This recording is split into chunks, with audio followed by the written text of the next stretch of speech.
Fans, the officials for tonight's match: Caitlin Ravisov, Art Arustamayan, Mike Nickerson, and Nabil Ben-Salah. Now let's meet the starting lineup for tonight's opponent, OKC Energy FC. In goal, 1, CJ Cochran. Number 3, Rob Coronado. Number 4, Mitch Osman. Number 5, Sam Rogers. Number 6, Brad Dunwell. Number 8, Hiroki Kurimoto. Number 11, Frank Lopez. Number 13, Aiden Daniels. Number 18, Tucker Stevenson. Number 21, Villian Bijev. And the captain is number 20, Connor Donovan. The head coach of Energy FC, John Pascarella.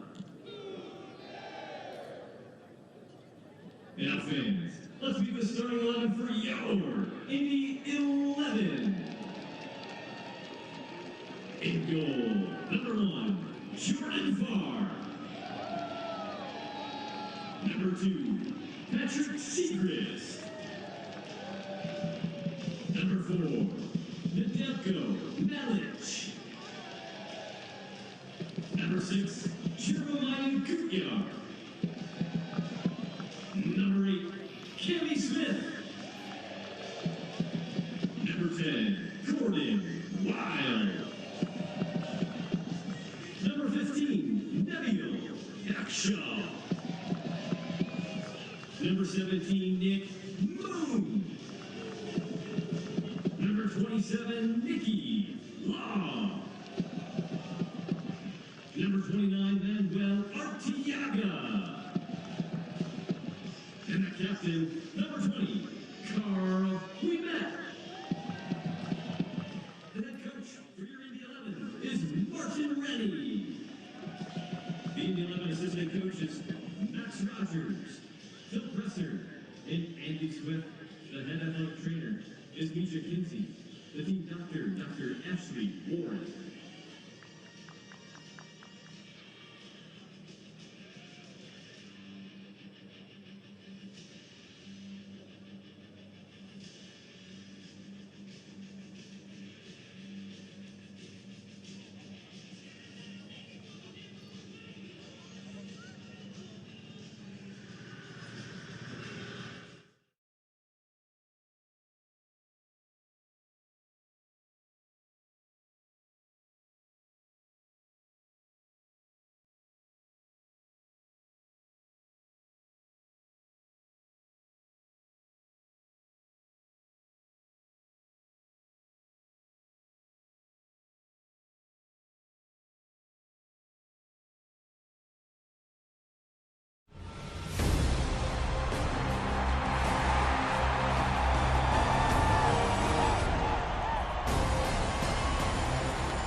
It was not a beautiful day here in the Circle City. It is shaping up to be a gorgeous evening for the beautiful game. The Indy 11 play host to OKC Energy for the first time in franchise history. Thank you for joining us from downtown Indianapolis on MyIndyTV and ESPN+. Alongside Brad Hodder, I'm Greg Rakestraw. As always, thank you for joining us for Indy 11 Soccer. And Brad, some 4 days ago, the Indy 11 notched one of their biggest regular season wins in quite some time. They go to Lou City. They win for the first time ever, first time in the all-new Lynn Family Stadium, first time they've beaten Louisville anywhere in the last 3 years. Yeah, that's such a long stretch, and even though there's a lot of new faces on the roster, you could feel how massive that win was. Let's show you how we got to this point. Indy 11 did trail at the break and early in half number 2 as Corbin Bone made it 1-0 for Lou City. An absolutely deadly strike from about 12 yards out. But the spot was the thing for the Indy 11. Not one, but 2 successful PKs converted by Jordan Hamilton. Yeah, to say the great thing about 2 PKs, you always kind of scratch your head. Is that really a valid victory? Both of those would have been great scoring opportunities if not for the foul. First time since 2014 that the Indy 11 have converted 2 penalties in one match, and they briefly were in first place in the Central Division. Now, Birmingham Legion played on Sunday afternoon. They took the full 3 points from their match. So with that, the Indy 11 currently in second place in the divisional standings.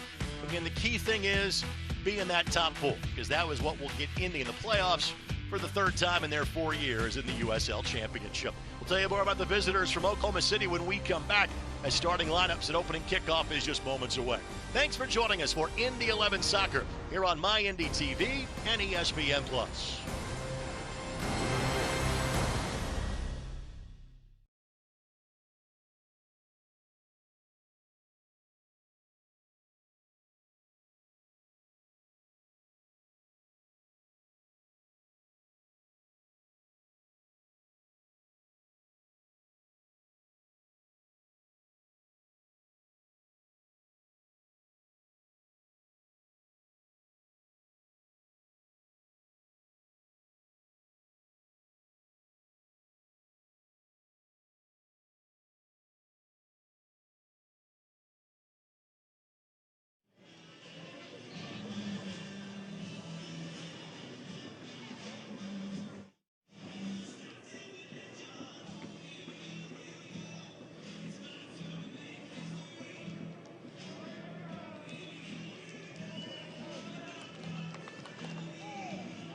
Indy 11 Soccer is brought to you by Community Health Sports Medicine, the official sports medicine provider of the Indy 11.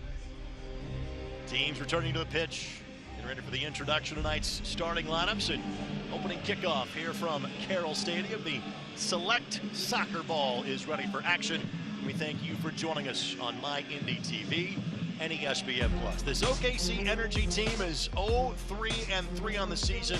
Just one win in their last 22 matches. Yeah, and it's one of those situations, too, where they've struggled to come together for a lot of reasons. Injuries, guys on visas. They finally brought the full group together. Of note, former Indy 11 man Mitch Osmond. He was kind of the first fill-in as a defender the last 2 years for the boys in blue. He has played every minute of every match so far for OKC Energy. On the flip side, for Martin Runny's Indy 11, that starting lineup presented by your Central Indiana Honda dealers, the official automotive sponsor of the Indy 11. It's a deep team. Welcome to squad rotation. You play Saturday, Wednesday, Saturday. You mix in some new names, and welcome Nedeljko Malic. After 15 years of playing in Austria, the native of Bosnia and Herzegovina makes his Indy 11 debut tonight, and my goodness, Brad, he looks the part. I cannot wait to see him play. You know, I'm not sure that Jordan Farr will need a hat if he has to look into the sun facing west. He can just get behind Nedeljko, and he won't be able to see the sun. There you see Martin Runny, the longest tenured head coach in the history of the Indy 11. He has coached every game in the USL Championship history for the Indy 11. New assistant Max Rogers to his right, coming over from St. Louis FC, joined by Phil Presser and goalkeeping coach Andy Swift on the Indy 11 bench. And this is the first time these two teams have ever gotten together.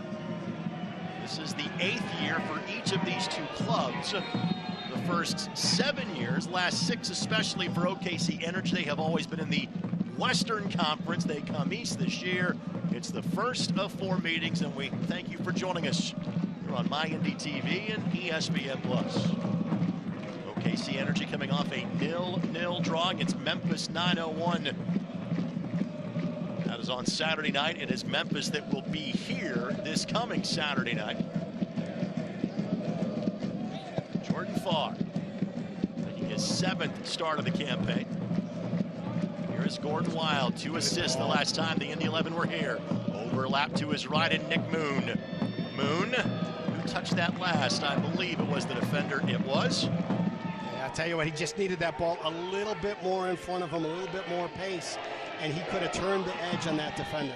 It's off of Robert Coronado for OKC Energy. And a corner in the opening minute for the Indy 11. No Iose this evening. It'll be Wild or Nicky Law that will take these set pieces. Nicky Law steps up with the first delivery. Not exactly struck well by Arteaga. However, deflected off an OKC Energy player. And we'll try this again. Quickly, our injury report brought to us by Community Health Sports Medicine, the official sports medicine provider of the Indy 11. Again, Carl Howarth remains out for the Indy 11. We have yet to see the veteran from Canada this season. Gordon Wild sends it in. OKC got ahead there first. Potential opportunity to break for the OKC Energy, but Nicky Law will quickly settle and at least buy a little real estate for the boys in blue. That's a clever first corner kick where they vacated the early front part of the 6. And Nicky Law drops the ball right in there to Arteaga. CJ Cochran starting in a match against the Indy 11 for the first time since the season opener of 2015 when he played for the Atlanta Silverbacks. It's been a while since CJ played against the Indy 11. On Cammy Smith, working in the midfield for the Indy 11. Frank Lopez was the intended target, and he was, well, clobbered by Neville Hackshaw on that play. Neville playing tonight because he will not play Saturday night. First of what, frankly, we expect to be a lot of international work for Neville over the course of this summer, as Trinidad and Tobago have World Cup group qualifying coming up this week. So we do not expect, we know we won't see Neville on Saturday, and I would imagine he'd also miss the match in El Paso the following Wednesday. So this is the second in a stretch of 5 and 17 days for the Indy 11. What a touch. Donovan able to shepherd it away from Cammy Smith. Just a great ball. Just a great ball dropped in behind the back line. Cammy getting the start tonight for the Indy 11 after he got a start in the first 2 matches. Available as a sub for each of the previous 2. Jeremiah Gutyar also in the starting lineup for the first time for the Indy 11 this evening.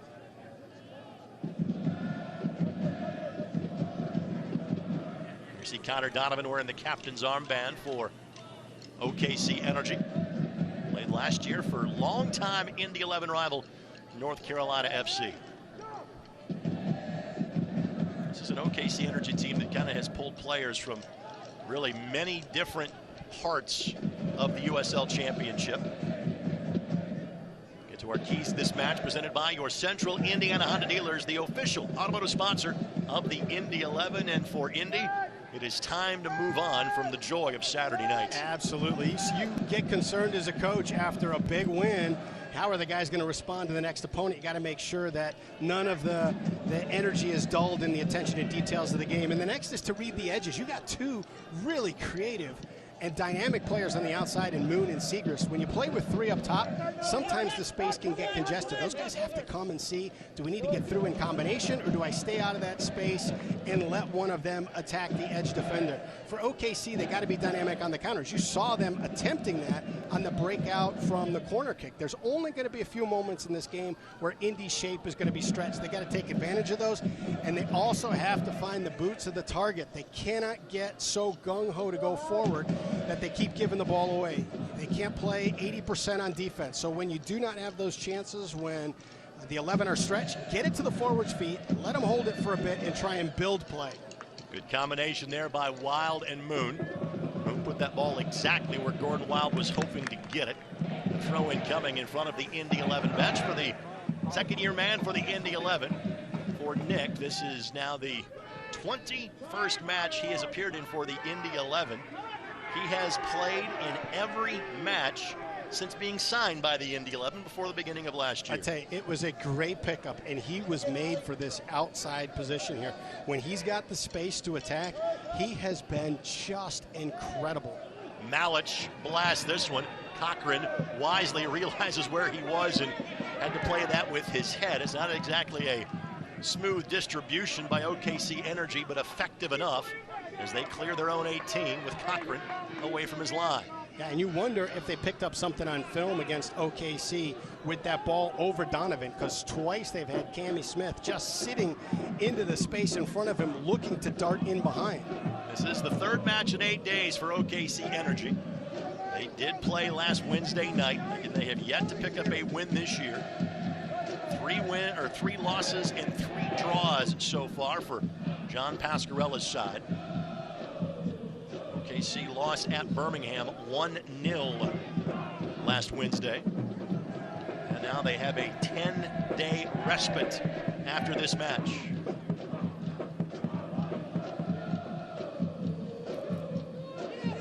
Morimoto, one of 2 Japanese players on the OKC Energy squad. Coronado sends it in, takes a deflection, far hustling over to make sure that there was not a corner coming for the visitors from Oklahoma City. Since 1947, Select has been the leader in soccer ball quality and innovation.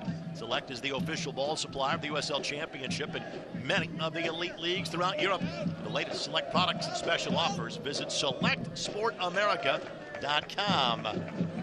Farr's clearance is blocked, and he'll get a goal kick coming up in a matter of moments. Each of our 2 netminders have a similar story in tonight's game. It took Farr 3 years as the backup here to kind of really break in and get his opportunity to be the guy as he has been this year. For CJ Cochran, it was kind of 4 years as an apprenticeship on different teams before getting an opportunity to be the guy in Fresno back in 2019. Yeah, there's so many different parts of that. I mean, physically, anybody that makes it to this level, you can stop shots, you understand the game, but it's reading it at a quicker pace is part of it. And then the second is the presence in goal. You're expected to step in with, some guys that are in their late 20s, early 30s, and be able to command the back line. That takes a little bit of time to earn that respect and that equity from the players in front of you. Throw in coming for Moon, quickly trying to find Gordon Wild, finds a pocket of space. He'll leave it for Nicky Law. Law sizing up his options, goes the short way to Wild. Mitch Osmond, it's their first for OKC. Oh, what a touch. Moon sends it in, looking back post. Arteaga was the target. Eventually swept towards the team bench. It's one of the things you look for in your team early on here. You took advantage of the quick throw-in, so you're clicked in and reading the situations fast, and then the touches on when to go and when to hold up play. Cochran makes the run to get there, and it's a good read by CJ. It's a really good read. You got Arteaga alone at the top of the box. You don't want him to get 2 touches. He's had 2 goals already. The dummy finds Bijev, and now Daniels.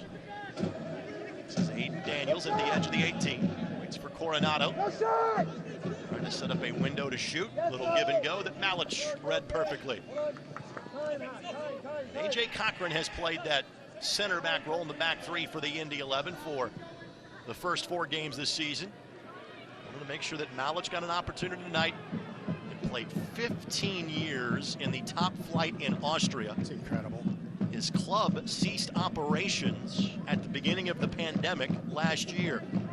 After spending 15 years with one club, with Mattersburg in far eastern Austria, now playing in the States for the first time. Here's one thing to watch with OKC in a 4-4-2. Daniels and Stevenson on the outside. How high they press is going to dictate how far Moon and Siegrist have to get back and track. And does that affect their impact going forward?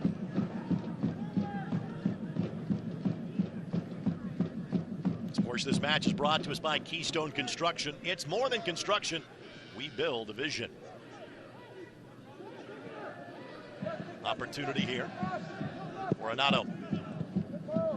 We met. Not had his name selected the last 2 times out for the Indy 11.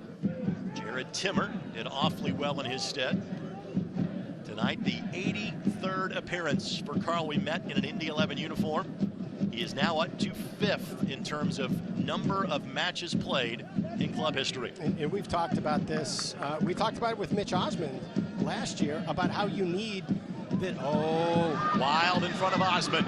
trying to create some space. Gordon Wild heads up BYB. Did not have the dip on that ball he was hoping for, but the first dangerous moment of this match belongs to the Indy 11 in minute number 11. And we talked about, when Osmond was here, how important it is to have 4 good backs when you play a 3-back system, 4 guys you can trust. Part of it is because of injury, but the other part is, Hackshaw each year is going to be called for national team duty, and who's going to fill in? And so the fact that you've got Ouimet, Timmer, Malich, Cochran. I'll tell you another young man that was kind of a late addition to this group, Aiden Liu from Chicago, that had spent some time playing in Denmark as a young pro. He's been very impressive in training. We've not had a chance to get him on the field yet. I think that everyone around this Indy 11 team will tell you this is the deepest bunch they have had in their 8-year existence. And if you're chasing championships, you have to have that depth. You can never tell when an injury, when something unfortunate is going to happen. And if you start subbing guys in critical moments with guys who don't have the experience or aren't yet ready for, oh, what a touch. Ball forward here. Bijev finds a little bit of space. Taken wide, plays it across the mouth of goal, and nobody there. That ball will stay in the field of play, so no goal kick. A throw-in just west of the corner flag, taken by Neville Hackshaw. That's the counter that you've got to be really, really careful of. If they could have got a guy onto the backside of that 6, it's a goal, because the ball from Bijev was completely out of reach of far. It was a perfectly placed ball. William Bijev, young man that was signed by Liverpool a decade ago, never played for the Reds. See Jordan Farr. Of course, this match presented by your Central Indiana Honda dealers, the official automotive sponsor of the Indy 11. Our first foul of the game goes against a familiar face. Mitch Osmond picked that up to be able to go back to his normal position about 20, 30 yards down the park. Mitch, a draft pick of Minnesota United, never signed with the team 2 years ago, came to play for the Indy 11. Wild, a bit too strong, and Arriaga had that ball swept away from him. So far this season, 5 goals for the Indy 11. Ouimet kept that in play. Morimoto tracks it down. There's a transition opportunity for the OKC Energy. Bijev. It's to his left foot. Ouimet with him step for step. Blocks it, and corner coming for OKC. And I tell you, that's one of those ones, too, that you love the effort by Ouimet, but to save that ball when the back line is not in good shape is not a great decision. That's a ball. Just knock it up the line. Allow yourselves to regroup. Carr wearing the captain's armband tonight. Ioze not in the 18. Hopefully we see him on Saturday night. Carl, the vice captain of the Indy 11 this year. He and Ioze in their 4th year with the club. Ball sent in. And that ball was last touched by a member of the Energy. Goal kick coming for Jordan Farr. The USL and ESPN continues with a midweek robbery matchup tomorrow. Tejas, El Paso, and Austin Bold together at 9 o'clock Eastern in the Lone Star State. El Paso and Austin on ESPN Deportes tomorrow at 9 o'clock. A chance to see Dylan Maris, Macaulay King, Yuma from El Paso Locomotive on the USL Championship Team of the Week this week, as was Jordan Hamilton, who we would expect to see at some point in the second half of tonight's match. Ouimet and Moon on the same page there. Those two, they are 2 of the 6 players, not counting academy contract players, that are back from a season ago for the Indy 11.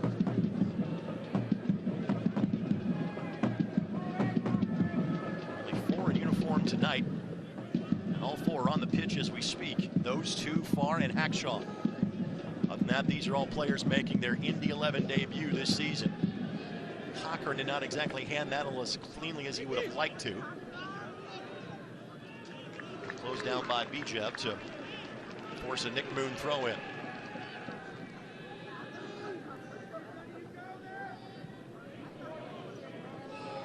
Arriaga and Osmond We saw a few of those. Yep. He is not shy about adding a little physicality in the mix. Mentioned the name of Sydney, Australia. Played his college soccer in the Midwest at the NAIA level. Played here and stayed at tiny Calumet College of St. Joseph before playing at Rio Grande in Ohio. This gives the Indy 11 a free kick opportunity from a dangerous position. Yeah, I was talking to Coach Pasquarella, and they love him. The city loves him, the team loves him because of stuff like that. He's willing to do the dirty work. He's a physical player. He sends a message. It's not the first time that OKC has mined talent from Indianapolis. Gordon Wild looking back post, headed down, and be a goal kick coming. What a ball. He's so dangerous on the serve. Gordon made the team of the week a couple of weeks ago for his 2 assists in Indy's 2-0 victory against Sporting Kansas City 2. And Jelko Malic in his first 15 minutes of action for the Indy 11 just missed his opening goal with the club. Moon run into by Daniels, but not enough to draw the foul. In fact, it's deemed he touched it last, so OKC will throw it in. Sports This Match is brought to us by Bet Rivers, the official sports betting partner of the Indy 11. Bet with a winner.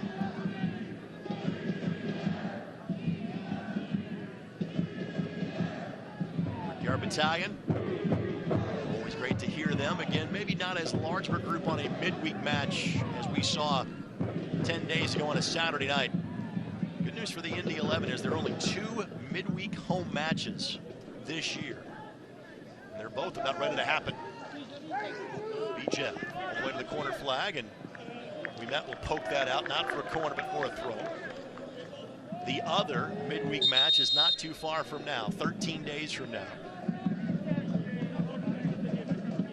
We have a stoppage in play because we have a blown tire on the referee flag. That's what we're holding up for. We got to go get the flag back for our assistant referee. See, we're 3 days removed from the Indy 500, so everything is an auto racing reference, even in a soccer broadcast. Well, it's Indianapolis. Everybody understands that. I just spent like 12 hours with 135,000 of my closest friends on Sunday, so I still have auto racing on the brain.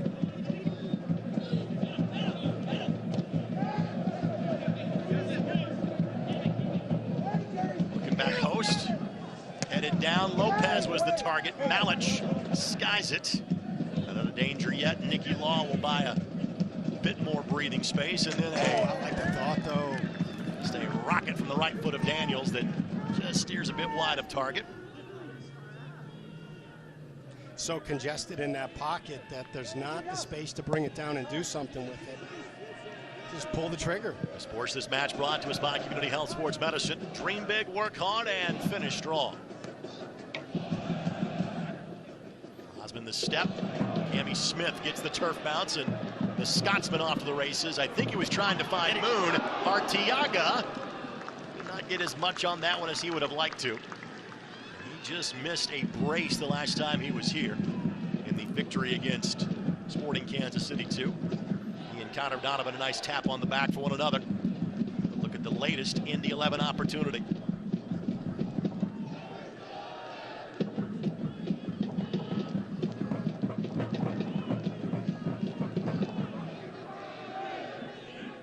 Artiaga from Venezuela. Moon, Artiaga. Moon being disruptive. Leaves it for Smith. Smith with the left foot. It's a good hit. Smith looking to get on the board for the Indy 11. So far, the goals have all belonged to Jordan Hamilton and Manuel Artiaga at this very early stage of the season. Yeah, but I tell you what, with the space that Cammy Smith has been given, and Gordon Wild getting through, you got to feel like there's another one on the table for somebody outside those two tonight. Cammy, 25 years of age, really had been a pro for the last 9 years, playing primarily in Scotland, a little bit in Ireland as well. We met with the read on that. We say that he is 5th in terms of all-time club appearances It's a pretty impressive group that is in front of him. Brad Ring, Don Smart, Dylan Mayers, Marco Franco. That's it. And all of those players spent at least 4 years with the Indy 11. And I can tell you the one thing with all of those players that we met is no exception is the consistency of excellence that they bring to the field every match. Smith could not settle. Arteaga got just a bit of a boot on it. And Osmond did just enough to draw the official's whistle. Boy, Colin Radosov is our match referee tonight.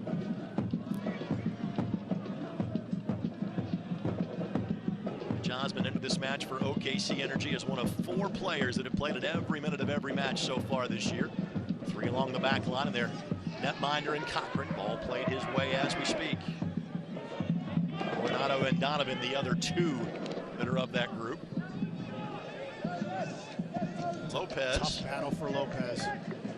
That's like trying to scale a mountain. Lopez and Malich got tied up, and the 4th official says discuss it, but not enough there. Lopez feeling got a bit of a chicken wing that time from Malich.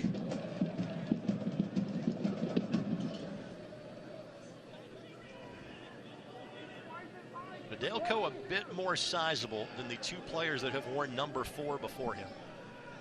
Brad Ring and Tyler Gibson. A little bit of a larger number 4 jersey is required when you go to shop.indy11.com this year.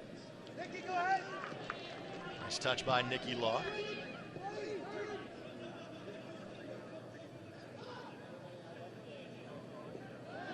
And Bijev got some ball, but got some leg as well, and hence the whistle. Again, the joy of being so close in our broadcast location to the pitch. We can hear the players talking to each other, we hear the coaches, and John Pasquarella says, hey, good idea. When you haven't won in a while, you're trying to be as encouraging as possible. Right.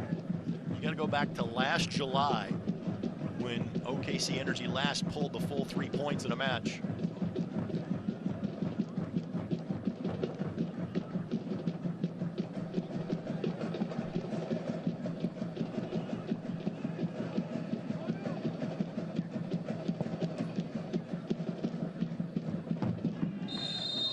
Be a foul on Arteaga. Seeing Osmond get tied up again.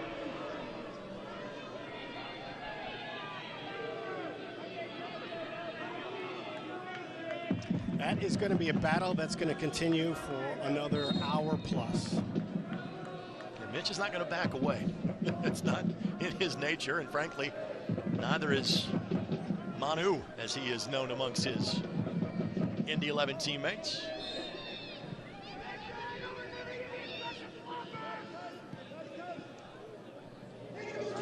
Wherever you go, fans, you can take the boys in blue with you. Download the all-new Indy 11 app in the Apple Store or get it on Google Play.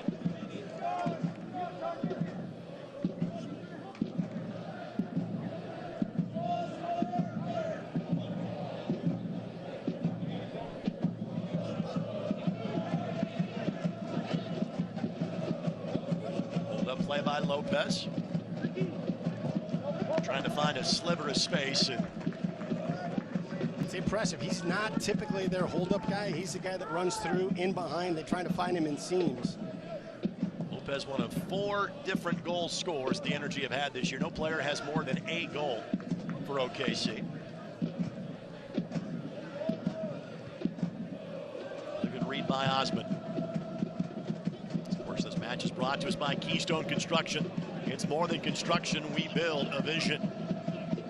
Wild, trying to buy some real estate.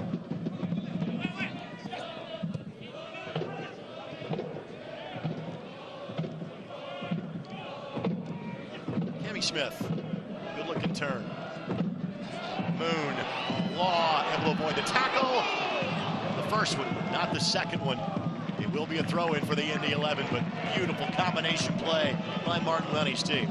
Clever, creative play in the box.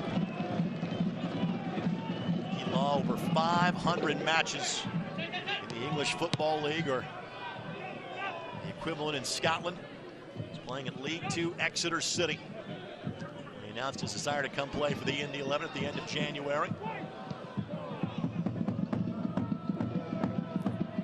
Law has not gotten the goal, not gotten an assist, but he's often the guy that makes the pass, that leads to the pass, that leads to the Indy 11 scoring opportunity. You know, when you lose a guy like Tyler Gibson, you say, who's going to take those minutes and who's going to be that effective?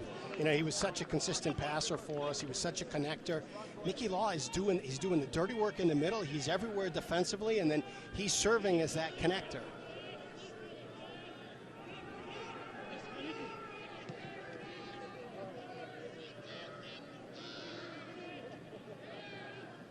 It's an Indy 11 team that has not had a first half goal in over a month. Now again, this is just their 5th match of the season. But in the last 2 matches, they have scored twice in the second half. Bijeb trying to get around Malic, and Malic stands him up.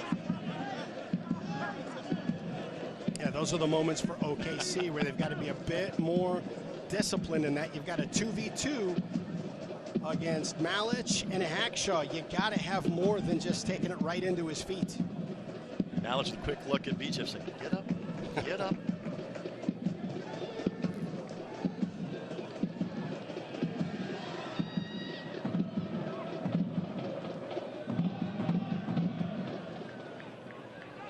Midfield by the Energy. Nicky Law on the attack.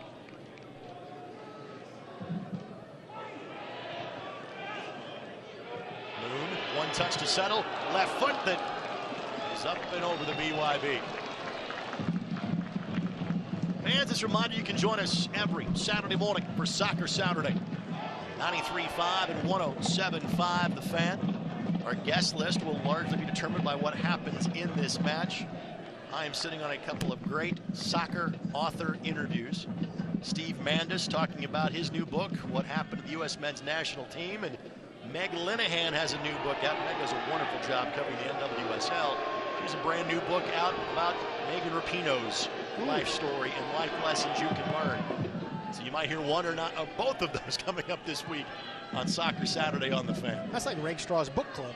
Something along those. I've been doing a lot of reading the last few days. Meg's new book literally just arrived this afternoon, so I haven't cracked that one open yet.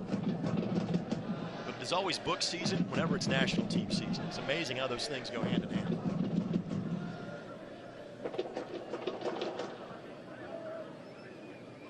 Cloud cover starting to pick back up a little bit, but again, the forecast has held true all day.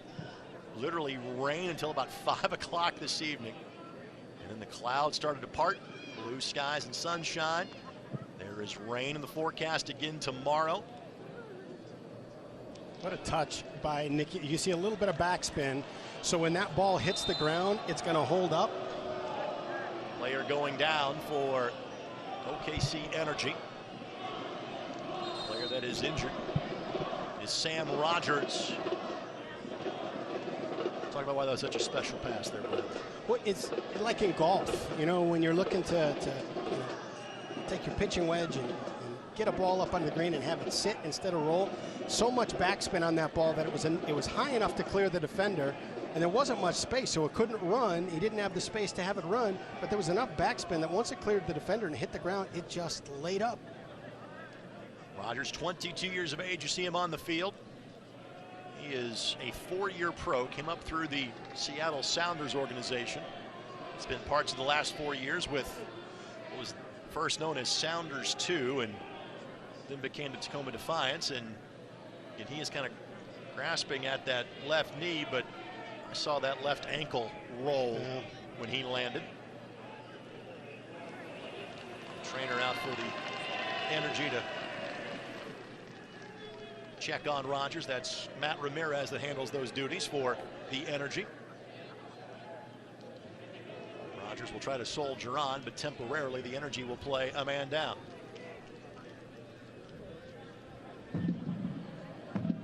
Ellis Hayden up, loosening, just in case he is needed for the Energy. So it looks like Rogers should be able to resume. Hackshaw steps up to offer this throw in. Cochran off his line, didn't get to it. But Coronado steers it clear for OKC. Good block. Smith has no angle to shoot, so the Indy 11 will opt for possession. tough ball. I don't think that there was enough of a window for Cochran to come all the way out and get that ball.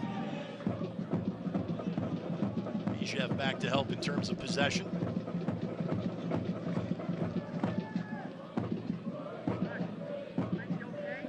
Arriaga does the same from the Indy 11 perspective. Moves a bit further back to ensure his team doesn't face a threatening opportunity. Yeah, you love that as a coach. You love that as a defender.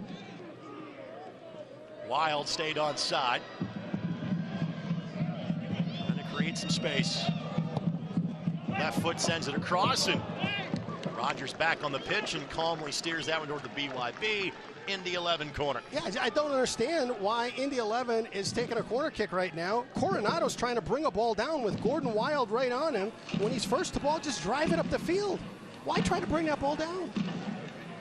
This is where I point out that my broadcast partner is a college soccer coach, so everything is a teaching moment for Brad on the broadcasts. Oh, look at this interesting setup. Got a bunch on the front of the 18. I think in Indiana we call this the picket fence. Law sends it in. Donovan got there first. Hackshaw went to the ground, not enough there. This is Jeremiah Gutyar. Looking back post. Overcooks the pass intended for both to be met, and Hackshaw and Kurimoto will steer that one across the byline for a goal kick for C.J. Cochran. You mentioned a little bit earlier, Arteaga coming back and doing a little back pressure. The great thing about that when you're a coach, when you're a defender, when you're a goalkeeper, and you see your forwards doing a little bit of extra work to try and disrupt the play 50, 60 yards up the field, that prevents the entire team from having to defend the next 50, 60 yards. So you love seeing that little bit extra kick from one player to save the rest of the guys some energy. The BYB offering nothing but positive encouragement to C.J. Cochran for this restart. Maybe not.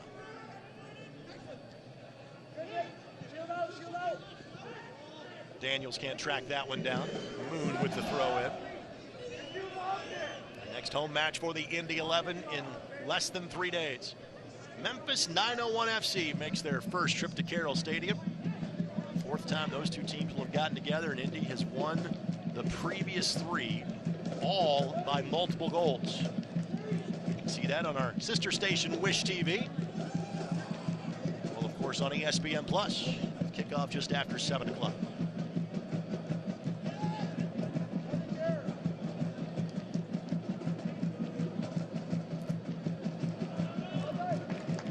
Coronado steps in to break up that opportunity. That's a good read, though. That's a good read. If he allows that ball to get in to Nicky Moon with all that space behind Coronado, he's going to be in trouble.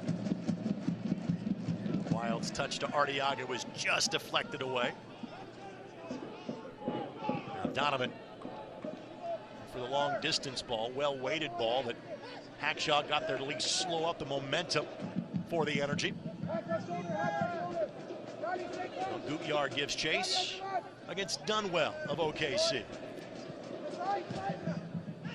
Combination play to lead for Coronado.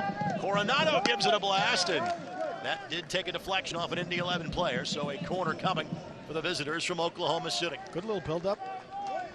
I love that, playing a ball into a target, and then the target not thinking he's got to turn every single time, but laying a ball back into a guy who's got the line of sight right on frame.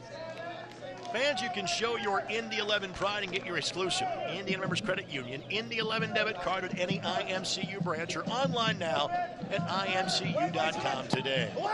Ball sent in, ball went all the way through, and that was a beautiful opportunity for OKC that they could not get a boot to. However, they will get another look from the corner flag on the opposite side. Makes your heart skip a beat. Jordan Farr was kind of stuck on that one.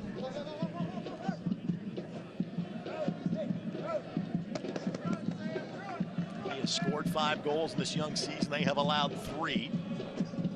There's 2 goals allowed from the run of play by the Indy 11.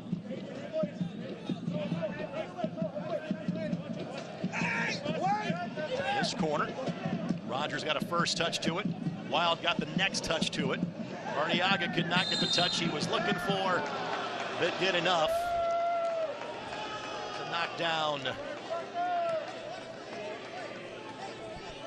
the OKC Energy players in Stevenson. Set piece opportunity here for OKC. I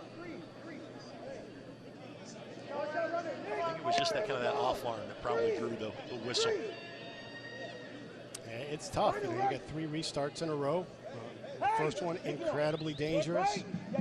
Restarts and counters are the thing that's going to hurt you if you're not careful. Far wants the wall a pace to their right. The 3-man wall obliges. It's Daniels that sends it in, looking back post. Flag goes up. Does not matter. That touch went up and over the crossbar anyway.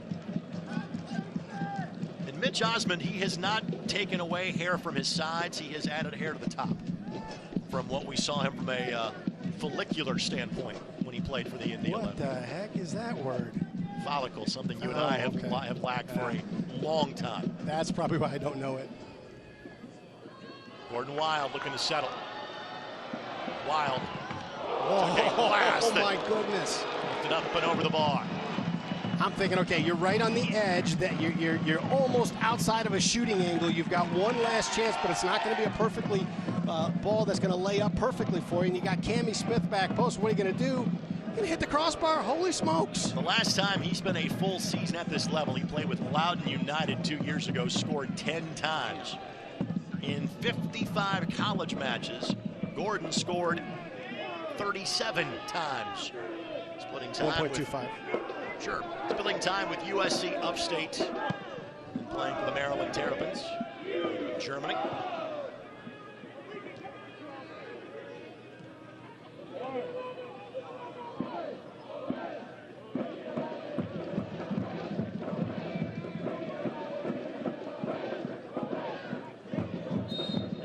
Foul whistled as Malich had just enough of that form in the back of Bijeb to draw the ire of our match referee.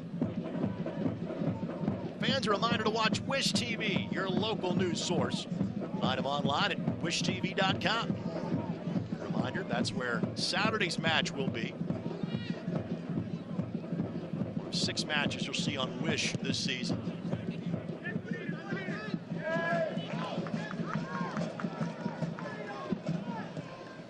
Yaga just knocks that ball forward.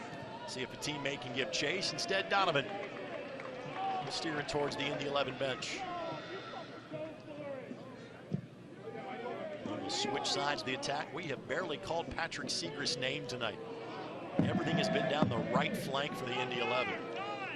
Not for a lack of activity by Segrist. Wild. Oh my goodness. Got behind. Wild launches it. Just did not hit it the way he wanted to. Cochran spills it, but nobody close enough by to put him in a spot of bottom of the forward, and Gordon would like to have that one back. What a touch by Nicky Long. Same thing. Ball just lays up perfectly. Nicky by far the most experienced player in terms of experience in England that they have ever had. Only Jermaine Johnson, that played for all of 10 matches for the Indy 11 in their first year in 2014, had anything close to that level of experience in English football. Nicky, in his very early days, briefly spent time in the Premier League in Sheffield United's last run in the Premier League back in 2005.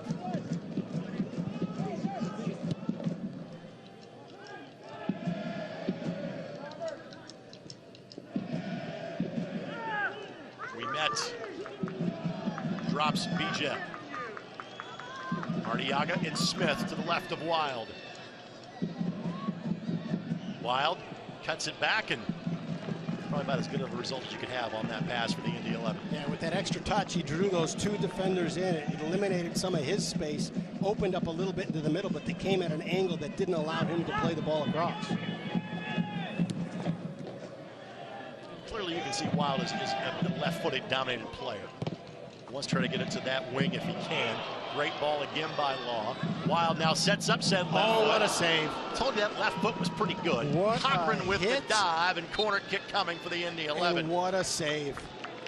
By the way, our final 5 minutes plus stoppage time is brought to you by your Central Indiana Honda dealers. the official automotive sponsor of the Indy 11. Oh my goodness, look at that strike, look at that save. That's just pretty soccer, Rakestraw. That is save of the week territory right there for CJ Cochran. Nicky Law to the corner flag.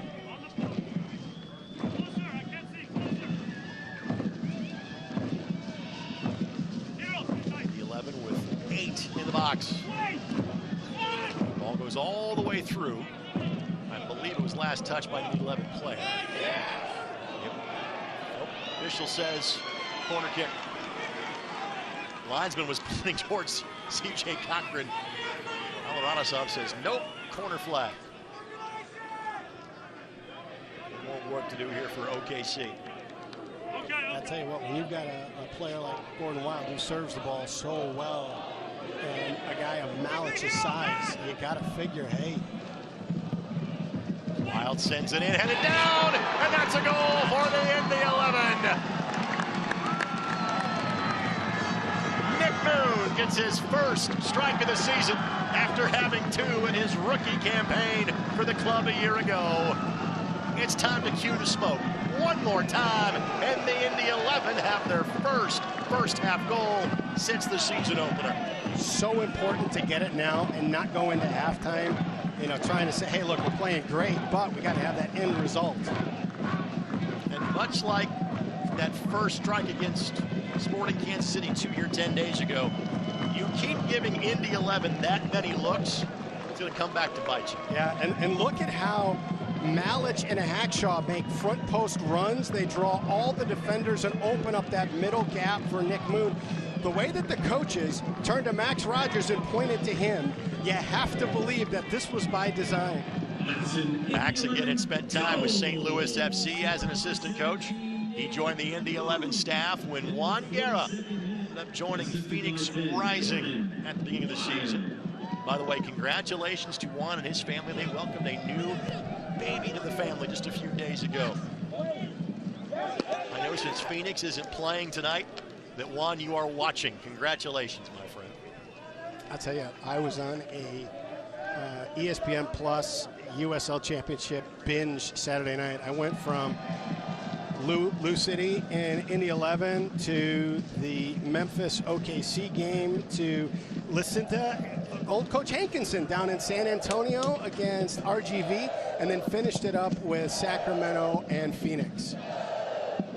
Always good when you get a Tim Hankinson reference in the broadcast, and always good when you get a complimentary soccer ball Rakestraw right to your feet.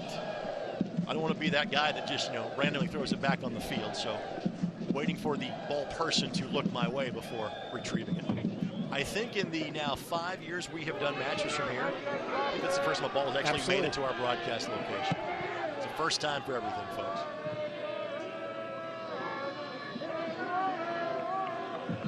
And Bijev fouled by Ouimet. Here's what I like about that foul. Ouimet is 70 yards from his goal in the middle of the field, so he knows the shape is compromised a little bit. Let's get a little touch foul here. Let me get back. Let's make sure we get set. Don't give up anything in transition. I know this doesn't translate on TV. I forgot how much every Indy 11 goal smells like the 4th of July. Fantastic. There should be like some sort of barbecue taking place right there. Arteaga trying to track it down. Osman sweeps it away to Coronado.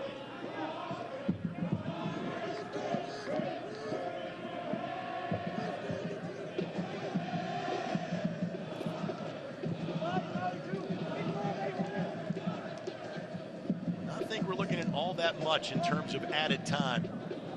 There have not been that many whistles here in half number 1.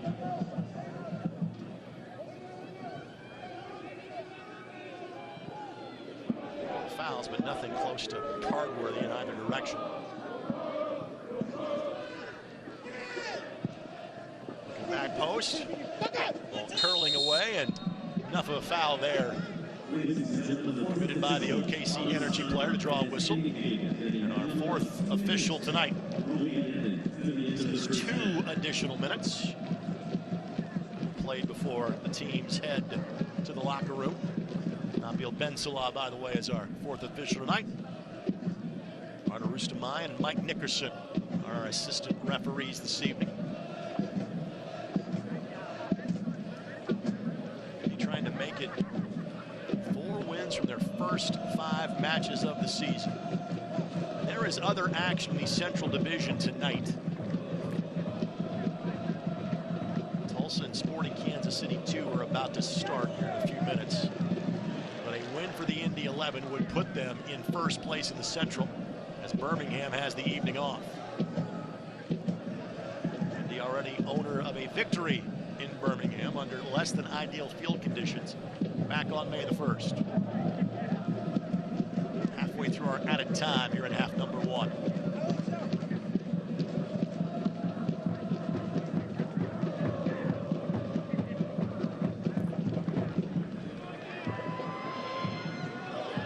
Arriaga back to Wild, just a bit too strong. Wild had just cut back inside, and Arriaga doesn't go right for that corner post. Yeah, and I'll tell you what, a great off-the-ball run by Nick Moon. He was out in front of Gordon Wild. He makes his body language shows he's getting in and getting in behind, and that pulls defender away and gives Wild the opportunity for a 1v1. It's Indiana. We compare everything to basketball around here, but I thought it was racing. You just did racing. We have a lot of sports here, Brad, but Rick Carlisle, the head coach of the Dallas Mavericks, had this great quote about a player saying he knows the geometry of the game. That applies to soccer as well. That applied to that run you were talking about by Nick Moon, and that's all the effort that will be applied to half number 1. The late tally for Moon makes the difference. Your thoughts on an Indy 11 1-0 lead going to the break? I thought it was a fantastic performance. I think there's still too much on the table for OKC right now for Indy to relax. But that goal, that late goal, certainly takes so much pressure off the locker room right now. So Nick Moon becomes the 3rd different goal scorer so far in the season for the Indy 11. They'll look to extend that lead coming up into half number 2. John Pasquarello and staff trying to break some things down to improve in half number 2. The rare midweek home game for the Indy 11 this season. So far, so good for the boys in blue. A 1-goal advantage at halftime. Half off remote after this as you're watching on MyIndy TV and ESPN+.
So far, the action tilted in favor of the boys in blue in half number 1 in downtown Indianapolis. A goal lead courtesy of Nick Moon, a 3rd assist on the season from Gordon Wild. We'll talk more about that coming up in a matter of moments, but first, here's some news and a couple of views from around the United Soccer League.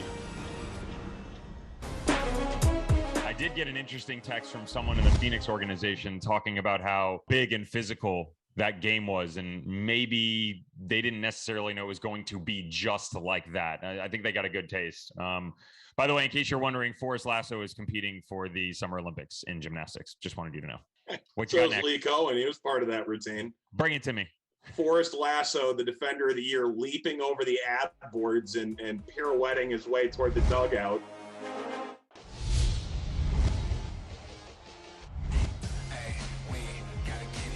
Brought down one time, what a strike! Dion, he now has a brace. Bonilla on the board.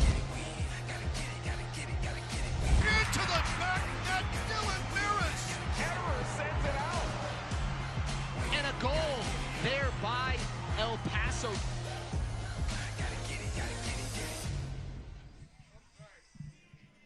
Of course, that big game tomorrow night out west in El Paso, a team the Indy 11 are going to see all of 7 days from now. Right now, divisional leaders in the Atlantic, the Central, the Mountain, the Pacific, Tampa Bay, Birmingham, RGV, and Phoenix Rising. Indy 11 trying to change that if things go well here in half number 2. We've referenced this, but it's the case on various teams across the championship and some in League One as well. 28 different players in those 2 USL different leagues. We'll have international play coming up, and for the Indy 11, it's Neville Hackshaw, Trinidad and Tobago, coming up as soon as this weekend. And the USL Academy Cup, well, the Indy 11 fielded teams at both the U17 and U13 levels, and we'll talk more about that coming up in a matter of moments. Now, on this Wednesday night, a lot of activity, especially in the Eastern Conference, and Pittsburgh looking to get their second win of the season. Indy will see them here coming up in about 13 days. Indy will go to Loudon later this summer. Hounds leading that one 2-0. Tampa Bay Rowdies, they might just be the best team in the league, and I'm not sure there's a might about it. They are leading at Red Bulls 2, 1-0. As referenced, SKC2 and FC Tulsa come up at the top of the hour. One game out west tonight, Sacramento and the Oakland Roots. Tampa Bay has looked awfully good so far. Yeah, absolutely. I'm excited I can get home in time to watch that evening game. Here is the upcoming schedule for the Indy 11. This is their busiest stretch in the first half of the year. This is game 2 of 5 and 17 days. So Memphis in 3 days, long trip to El Paso next Wednesday. Then the games are spaced out pretty evenly. 6 days before they play Pittsburgh, 5 days before we go to Sporting Kansas City, and then once again back to Louisville on June 26th. Of the games you see on your screen, we'll have coverage of Memphis, Pittsburgh, and Lou City, either on My Indy TV as well as Wish TV.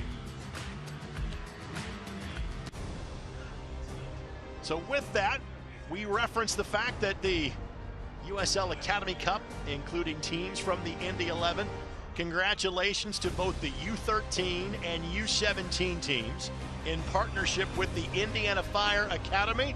Each of those teams reached their group finals over the course of the weekend down in Tampa. Congratulations to the younger boys in blue for representing the Crest awfully well this weekend in Tampa. 1-0 Indy 11 leads it. Back with more in a moment as you're watching Indy 11 soccer on My Indy TV and ESPN+.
And Facebook.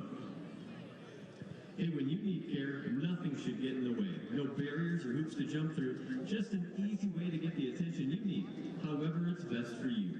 At Community, you'll always get the best care possible, no matter how you choose to access it. Community Health Network, exceptional care, simply delivered. Visit us at ecommunity.com/getcare.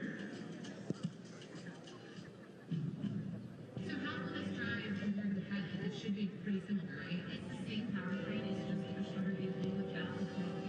That's kind of why I'm interested. It's not really interesting. I like getting the wheel and it just turns. Another picturesque night in downtown Indianapolis. Thanks for spending part of your evening with us. It's Greg Rakestraw and Brad Hodder with you on My Indy TV and ESPN Plus. The Indy 11 with a 1-goal lead at halftime. Second half activity coming up in a matter of moments. But Brad, your thoughts on the opening 45? I liked it. I think that the play was good from both sides. Both teams were playing with, I think, how they wanted to coming in. You're concerned on both sides. If you're OKC, you're concerned about giving up that second goal and putting this game out of reach. If you're Indy 11, you're concerned about giving up too many opportunities in transition. So with that, let's show you the first half highlights, and not surprisingly, most of them in favor of the Indy 11. They have dominated possession in half number one, and for the first 40 minutes, it was a case of missed opportunities. Oh, I'll tell you what, they were finding so many great opportunities in and behind the back line, and a couple of little touch plays to create guys getting into the box. 8 shots inside the 18. Well, it was Arteaga, Wild, Cammie Smith, a combination of those three. The opportunities continue to develop, but again, Nick Moon, and this was a move that Martin Rennie was raving about during the offseason, moving him more to a wing position from playing up top. This is more of a set-piece look, but Nick Moon is using all of the tools in the toolbox right now. I liked it, and I tell you what I liked about that corner kick, too, is you take your 2 most dangerous guys on the field in the air, and Nick Moon is no slouch. We've seen him score off his head before. You move them to the front post, you draw 3 to 4 defenders there. The ball is perfectly placed.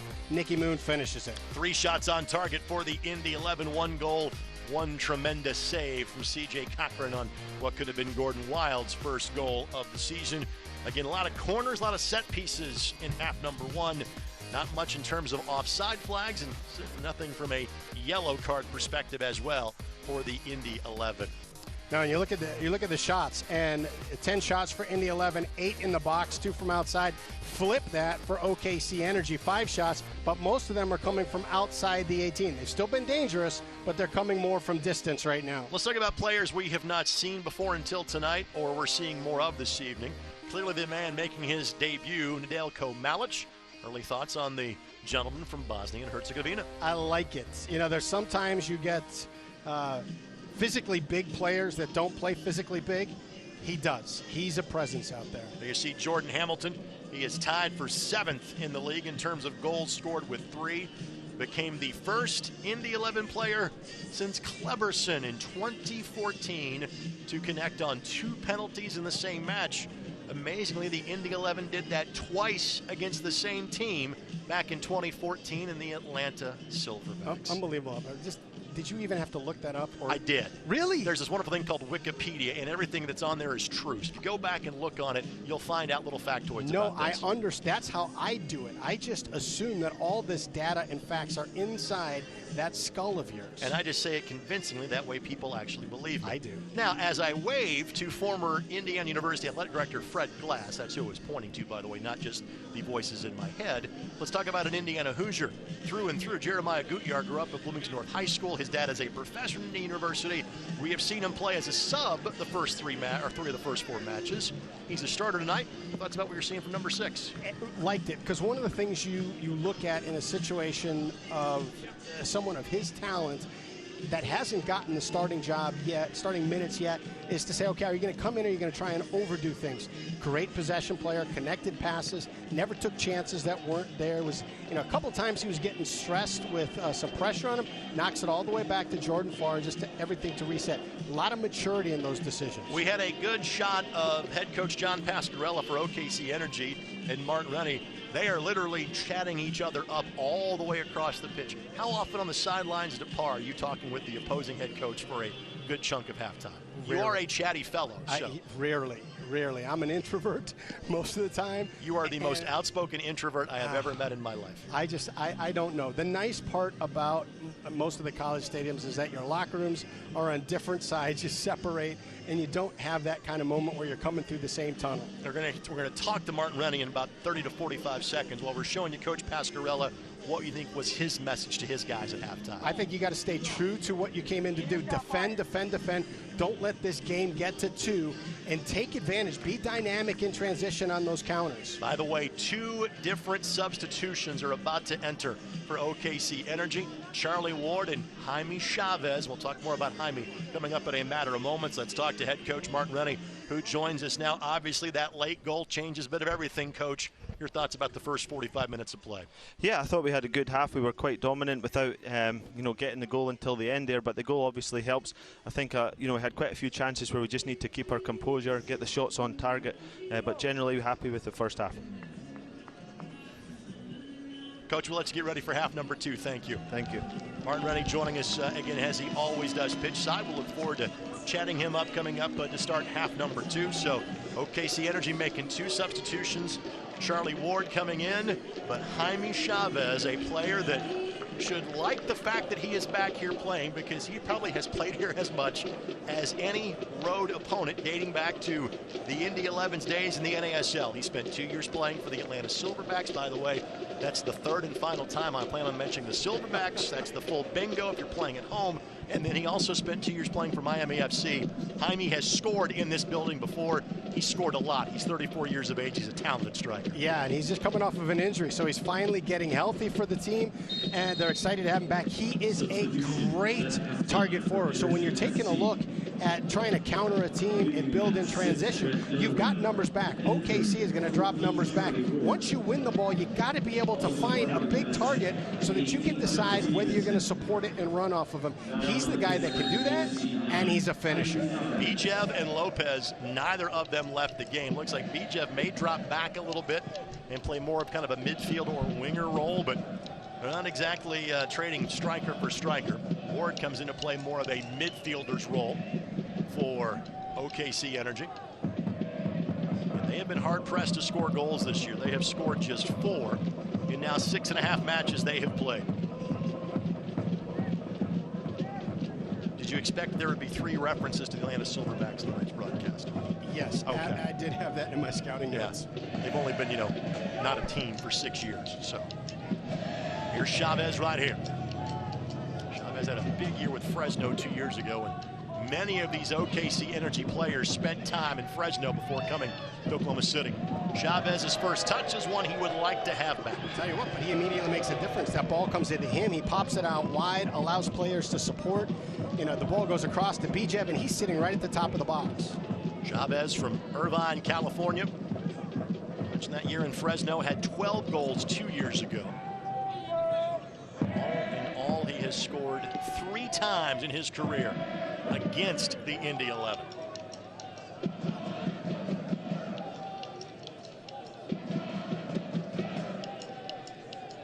Good read by Siegrist. And we have been very impressed by Siegrist when he is featured for Martin Rennie's team, and it's been more often than not. He was brought here as Bijev couldn't keep that in the field of play, takes it across the touchline for an Indy 11 throw-in.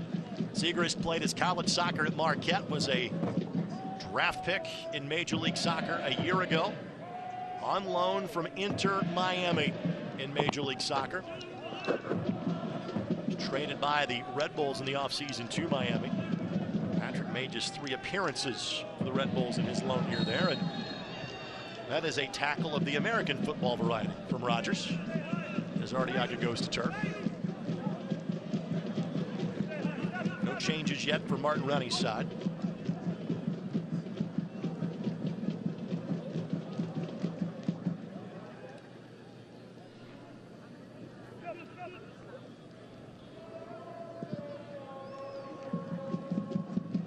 The read by Donovan, but couldn't keep it in play.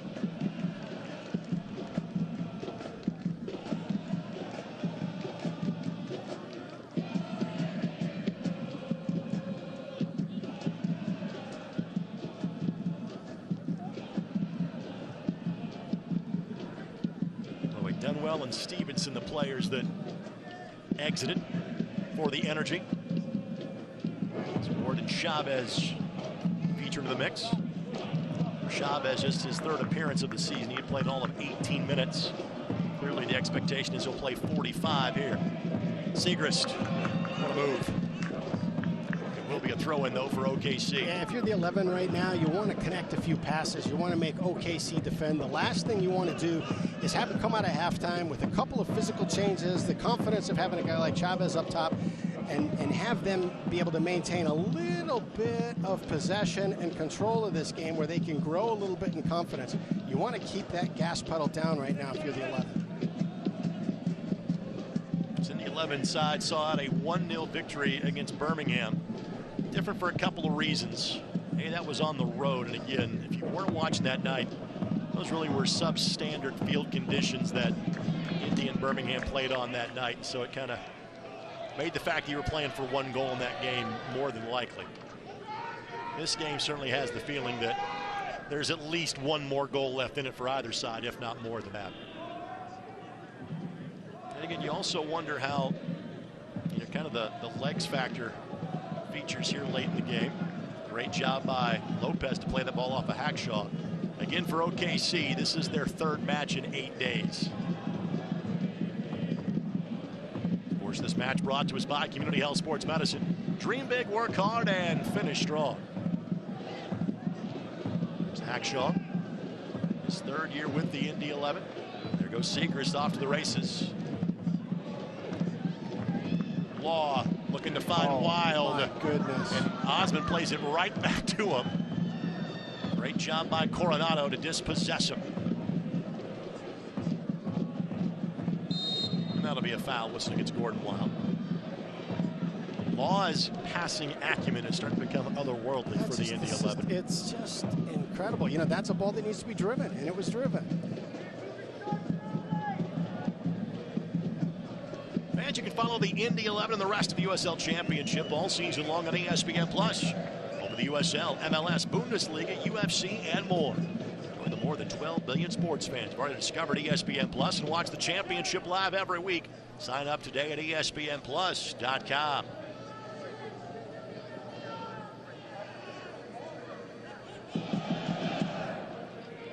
Lopez the target. Or should be Chavez the target. And Farr knew his real estate perfectly. It's not been a game where Farr has had to do a lot.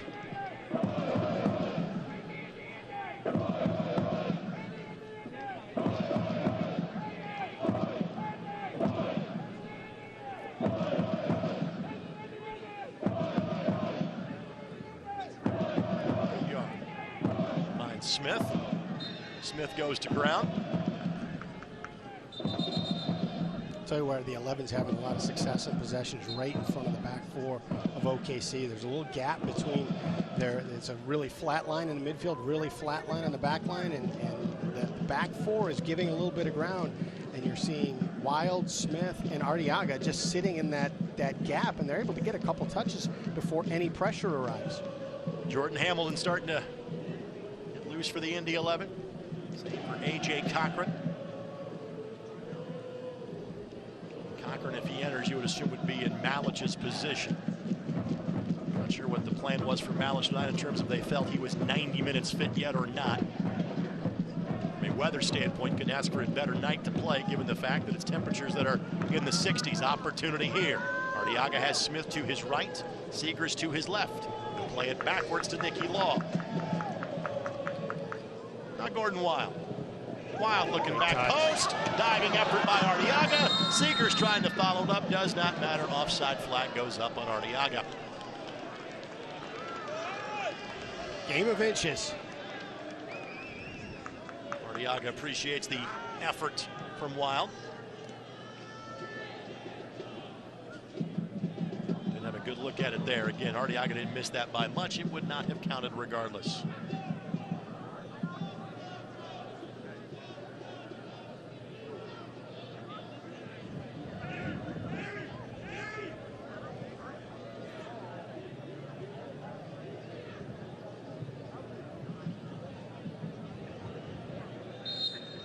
Foul whistled against the Indy 11.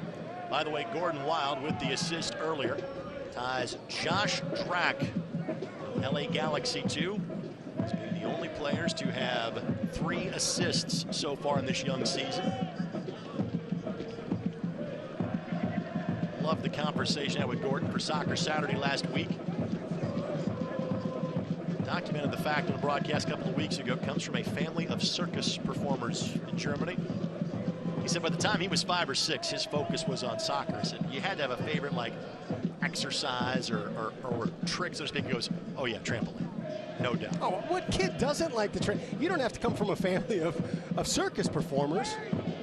The back post, and this one goes all the way through. Nothing there for OKC Energy. Fans Indy 11 Premium Suites, the perfect way to entertain your guests. Learn more at Indy11.com or call 317-685-1100. Zachary Ellis Hayden getting a debriefing from Coach Pascarella. He could be the next substitution to enter the fray for the Energy.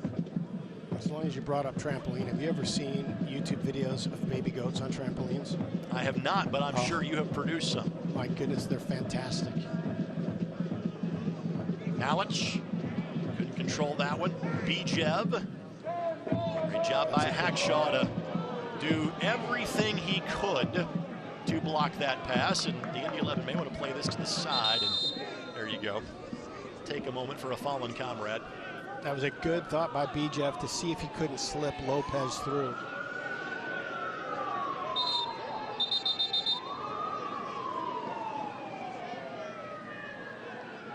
Trainer coming out to check on Neville Hackshaw. Neville will represent Trinidad and Tobago coming up this weekend, and he'll be fine. Just give him a minute. Yeah, you heard the sirens in the background, too. Yeah, all of Indy was holding their breath. We are close to the hospital area for those watching outside of the Indianapolis market. Quick first responders. So both teams will take this opportunity for a hydration break. And when we are here on Saturday night for Memphis, the weather conditions will feel a lot more like it normally will in June. Temperatures will be in the mid to upper 80s, a little more humidity in the air. We're getting the benefit of a very pleasant summer evening because of the fact that it rained here really from 4 or 5 in the morning till 4 or 5 this afternoon. You see Coach Pascarella and Mitch Osmond talking there for a second ago, and I talked to him. I said, hey, how did he get on your radar? And he said, hey, when I was the coach of the Des Moines Menace, he was with Thunder Bay, so he stood out in that league. When I went to Minnesota, we scouted him and were interested in him. So when I understood that he was available, he was one of my first calls, because our priority was building our back line, and he's liked him for a number of years. Osmond, a very capable player, and when he played here for the Indy 11, he was always kind of the extra piece. If Hackshaw or Ouimet or Barrett needed a respite, then Mitch was the guy that was on call the last couple of years, and not getting an opportunity to perhaps play at OKC for many years, like our buddy Kyle Hyland. Spent 2 years playing for the Indy 11, spent the last 5 years playing for OKC. In fact, Kyle is the all-time record holder for match appearances for OKC. Played 116 matches for the Energy the last 5 years. Had a chance to chat up Kyle over Facebook yesterday. Talking with the folks in Oklahoma City. They said yesterday was a big anniversary day for Kyle. Hit a game winner in the Open Cup, the one and only ever meeting between OKC Energy and Rio OKC. Kyle had the game winner in that one 5 years ago. 6 years ago, Monday, Kyle hit a goal in the 98th minute. I remember that one. For the Indy 11. A 2-2 draw against the Tampa Bay Rowdies. Indy had thought that Chavez might have been offside there. It was deemed that he was on. Played that ball across and no teammate made a corresponding run. And now the conversation is saying there was a deflection there, so maybe a throw in coming for the Energy. Highland's goal in the 90th minute, that was around midnight too. Correct. Storm delayed game. It was late on a couple of fronts. Moon. Scott also played his college soccer here at IUPUI.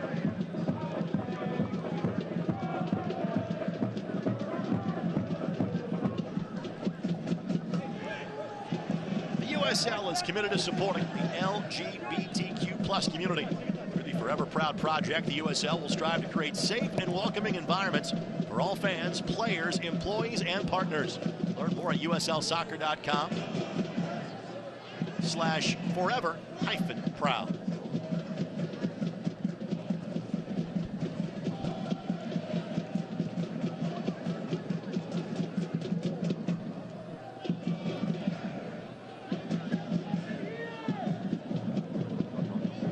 Giveaway here by Kurimoto. We have not seen this half as kind of the repeated possession around the 18 that the Indy 11 had in half number 1. The turf war has been won by OKC Energy, but they've done nothing to threaten an opportunity here. Perhaps it's now. Bijev with it. Malich gets ahead in the way, and Hackshaw steers it back towards midfield. Sean Kofi appears to be the first player making his way towards the 4th official for the Indy 11. Veteran of many seasons in Major League Soccer. Been a stalwart in the midfield so far this season for the Indy 11. Again, knowing that he has a lot of matches in a short amount of time. A little squad rotation tonight. Chance to stretch the lead here as Law stretches his legs. Left side, Cammy Smith. Now Gutjahr.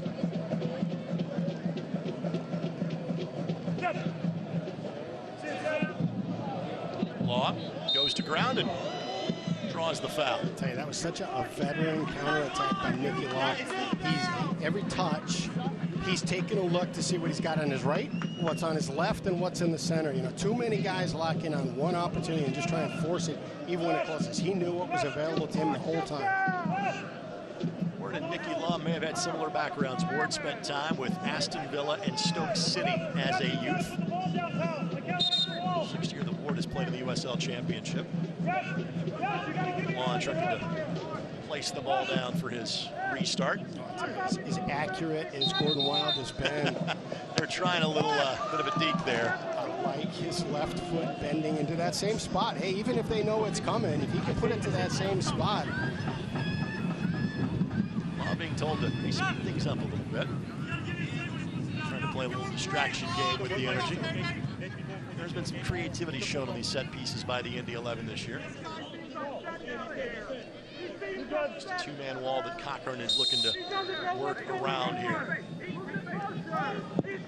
Wild sends it in again. Malich steers it to the top of the 6. Arteaga. Smith, the first Indy 11 player to get there. Now Law can recycle. Good turn with the left foot. Steered away by Kurimoto. Now Bijev out of there with it. Well defended by OKC. Here comes the counter opportunity. This is Coronado that will lead the charge. Daniels. Bijev wants it back post. Not sure he has a teammate that sees him. And once it is, that ball is deflected and turns into an infield fly for Jordan Farr to track down. Yeah, I tell you, I like what I'm seeing out of Bijev, and I think when you bring Chavez in, it allows you to put him back into the midfield where he's getting more touches and being more impactful. Again, Liverpool doesn't sign guys that aren't very good. If Liverpool folks saw something in Bijev, tells you all you need to know. Played for Liverpool, but he's loaned out to teams in Germany and Belgium before then making his way back stateside. Of course, this match is brought to us by Bet Rivers, the official sports betting partner of the Indy 11. Bet with a winner. You know, I 100% agree with you. Liverpool doesn't sign bad players, but I gotta believe that there are some Liverpool fans that right now would stand up and say, hey, we shouldn't have signed this guy. There's somebody in their history. There's multiple guys in their history that have let the fans down where they just can't forgive them.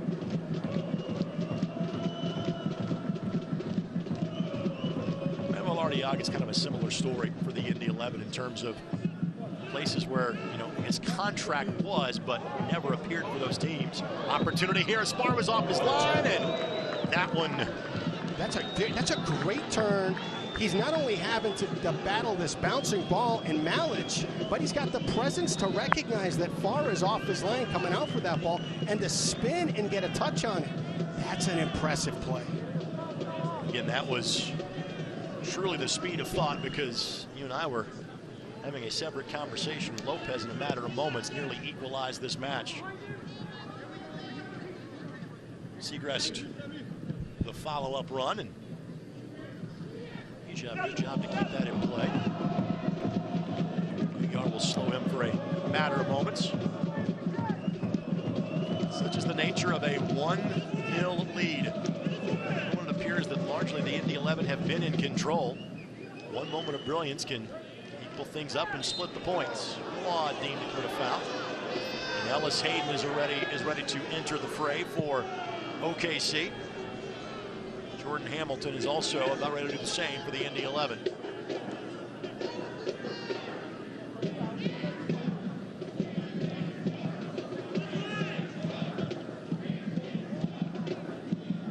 If you're Martin Rennie, what are you seeing right now that might concern you, Brad? This little bit of sustained possession from OKC. You don't want them to get their confidence. You don't want them to find some seams. You don't want them to find Chavez. Poked away by Goudiard. Here comes Nicky Law. And Law takes the tumble. Easy call. Actually, a bad foul. First card of the match. Aiden Daniels. Ellis Hayden about to enter. Sam Rogers will exit. Already 3 of 5 substitutions now have been used by the Energy, and they have one more substitution window that they can use with 65 minutes left to go. Jordan Hamilton calmly makes his way to the 4th official. Hamilton, 220 minutes played, 3 goals for the Indy 11 so far this year. That kind of matches his MO with, frankly, ever he has gotten playing time at whatever level he has played at. Gershon Kofi will also enter at the same time as Hamilton. Giveaway here by OKC. I think those 2 substitutions by Indy 11 are the exact answer to your question on how you feel if you're Indy 11. You're saying, okay, we've given you a rest. We know we got a lot of games on a short window here, but this is getting a little, not uncomfortable, but there's just too many opportunities at play here. Let's see if we can't shake things up just a little bit. And with that, Cammie Smith and Jeremiah Goudiard will exit. And the idea is you would assume Hamilton and Kofi get 25 minutes tonight, then likely go the full 90 on Saturday. Right, and I think, Smith, Goudiard, great performances on both. Cammie is early on with a couple balls over the top, and then a couple of great turns and left-footed strikes from around the top of the box, and Goudiard, great connective piece between the back line and the midfield. Hamilton, the Canadian, Kofi from Ghana. Momentary turnover by the Indy 11. Quickly swept away, and Hackshaw can play it up the left side.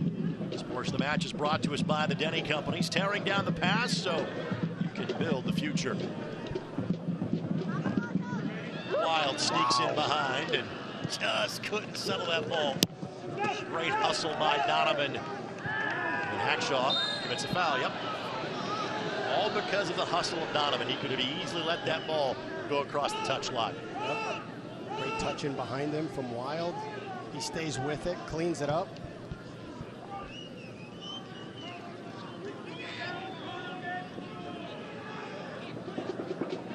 Substitutions. Indy 11 in the 67th minute. He has 3 subs in which they can still use. 2 left for the Energy. Ellis Hayden all by his lonesome on the right wing. Little give and go here. Turns and plays it across. There's nobody sitting back post, and Nick Moon does a great job of nudging Daniels towards the track, and earns a throw in for Indy. Let's be honest, OKC Energy is at the better of activity here in half number 2. It was clearly the Indy 11's half and half number 1.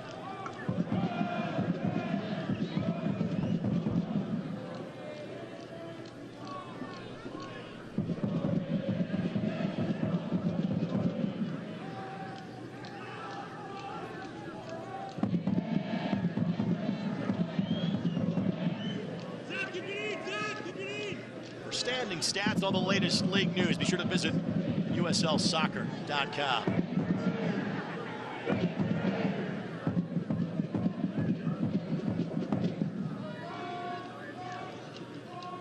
Dropping back in more of a midfield role with Hamilton added to the mix.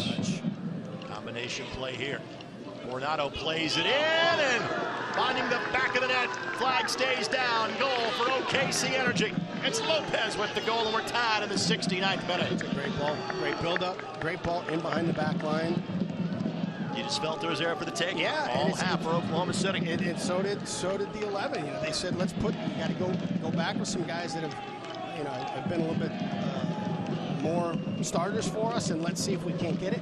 I don't know that Nicky Moon needs to slide in that position, but you take a look, and they were just hanging around, making a game of it. Lopez gets his second goal of the season. Give Coronado the assist. One of the things OKC did in the offseason was they really put an emphasis on rebuilding their back line. One of the things that they got really frustrated with last year is they go in at half and maybe down 2-0, and he said at that point our front line got less creative. They were not comfortable taking chances because they couldn't get stretched. They understood that they weren't that connected defensively, and so that was a primary goal of theirs. And so a one-goal lead is not something that is a really comfortable thing for opponents right now. Now the question is, can the Indy 11 turn it back on and find a way to pull 2 more points out of this match? Hamilton's a good place to start. And I like that thought. Quickly see if you can't get him into 1v1. Lee Vossel starting to head towards the Indy 11 bench. He may be the next addition to the fray for Indy.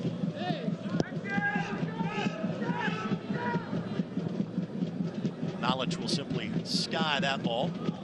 I'm not sure that's what he intended to do, but throw in coming here for Oklahoma City.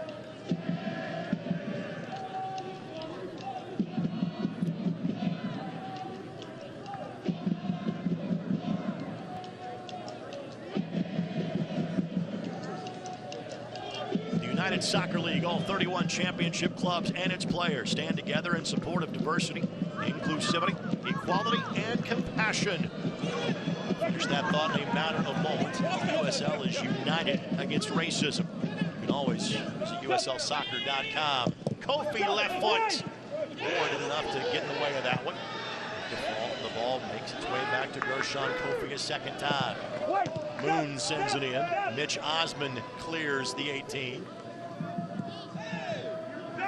Lopez and Chavez, and Chavez distributes to Ellis Hayden. And now you got Malich out of position. You got to make sure. Farr couldn't get there in time. Tried to get there, but corner kick coming. It's really crazy psychology of the game happens sometimes. You know, it's 1-1. Indy's controlled the lion's share of the match. You got 20 minutes left to go, and yet you're getting guys stepping out of position, trying to make something happen for Indy, which is going to open up things for OKC, who's got a wealth of confidence right now. Has the feeling of Indy losing the match 1-1 right now, does it not? Figure that out in my head.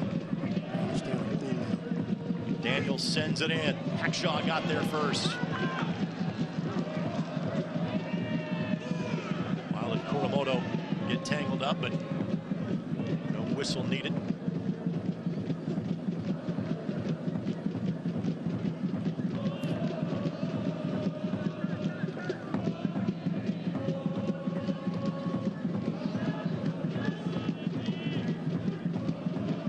Just a little bit more space on the field for OKC to play right now. You don't like seeing that.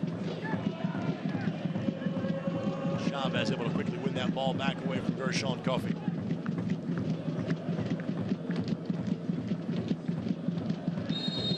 Segrist deemed to have fouled. Looks like Cochran and Vossel will enter together for the Indy 11.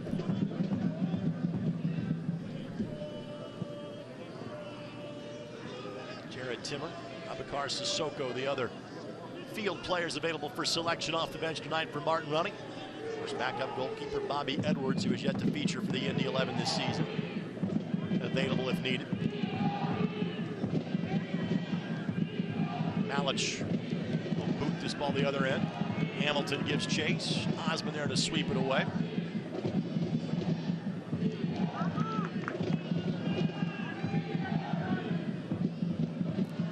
Worked by Moon. Swept back towards midfield. Opportunity for Lopez. We met.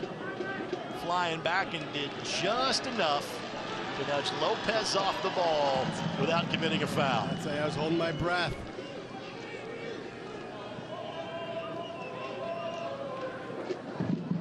Hamilton is sitting right on the edge of the back line, looking for that ball over the top or through the seam, with OKC pushing their back line a little bit higher right now. Kofi will find Moon. And the tough part, you're starting to see two lines within the 11, a back five and a front five, where the midfield is pressing up, anxious to make something happen in the front half of the field, and some midfielders are dropping to the back to make sure nothing happens in the back half of the field, and you've got this great counter space that's developing in the middle of the field. Hamilton's left-footed shot did not get through. The step by Malich, well done. Now Wild is weaving his way through traffic. Left-footed shot goes right to C.J. Cochran, who really has barely had to move a muscle in half number 2.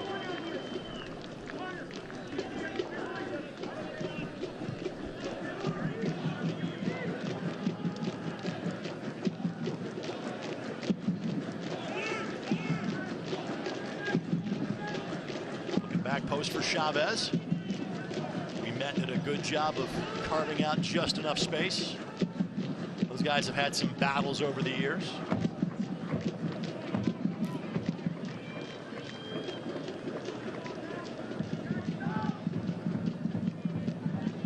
Good time for the 11 to make a couple subs, because you're getting the pressure just a little bit late. It's a little bit softer. There's a little bit more space for OKC.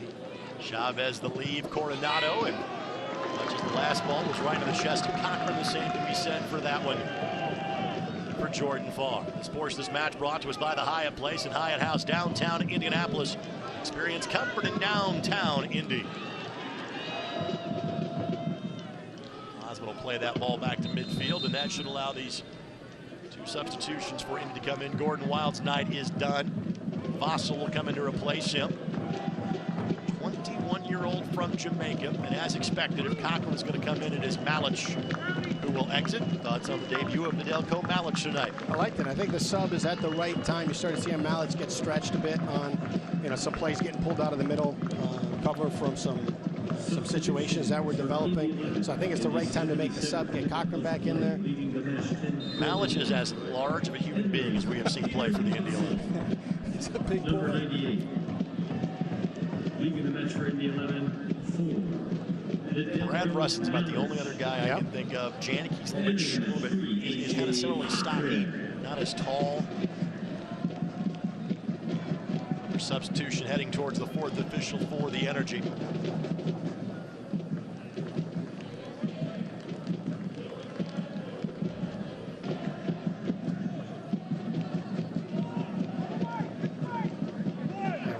That's changed in this game is Chavez's ability to serve as that target, making runs back.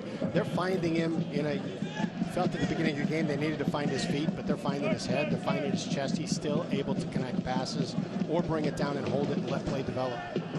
Vasilovic is the player that is standing by the 4th official. Arun Vasilovic.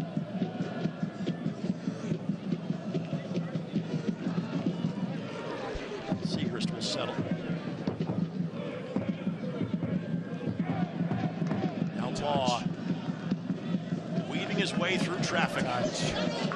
Arteaga. Ball eventually finds its way to Moon, but not with the speed with which the Indy 11 had hoped.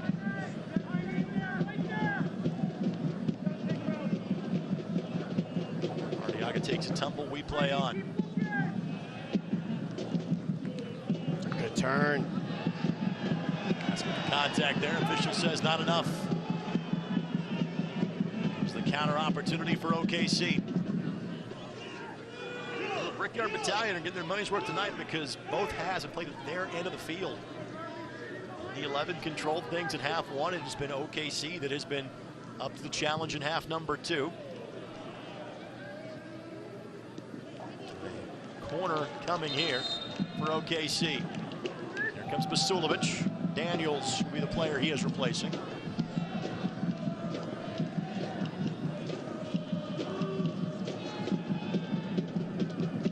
Basulovic is from the Bronx. Played professionally in Denmark and Sweden. Spent time with OKC Energy last year. Played his college soccer in the Big East at Georgetown.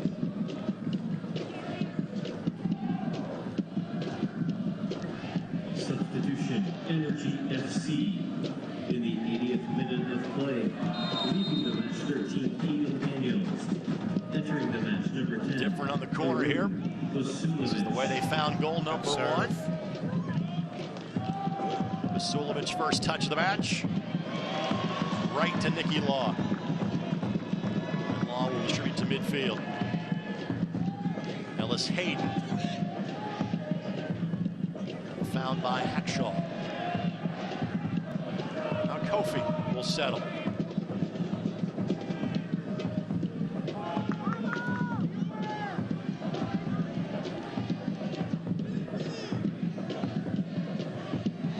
Seagrass giving chase. We've seen that pay dividends for the Indy 11 already this season.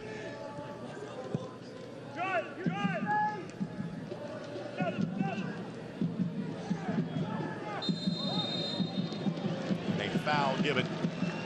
And Chavez got tangled up a bit with Ouimet, which, you know, if he's not completely open in that situation, that might be one that they let play, but too much of an advantage.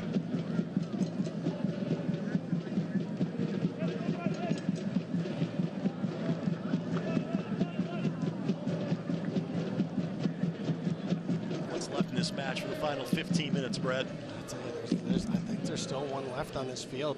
Both teams look a little bit fatigued. We're getting into a lot of transitional opportunities, and you do have some fresh legs out there still.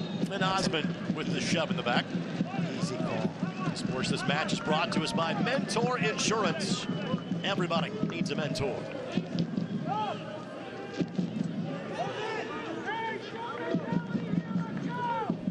Awesome.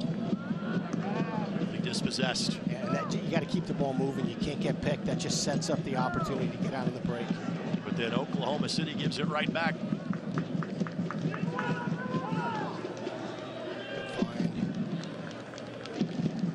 There's going to be a lot of space that opens up in the midfield for both teams as they start getting stretched.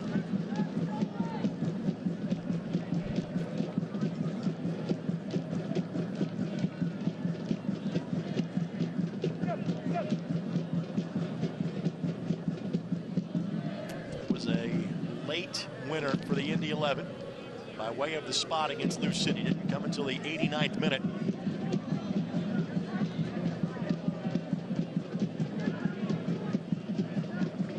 Balls around Basulovic, able to track it down.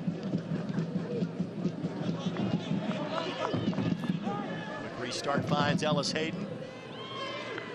Cochran able to keep it in play. Good job by AJ to walk the tightrope.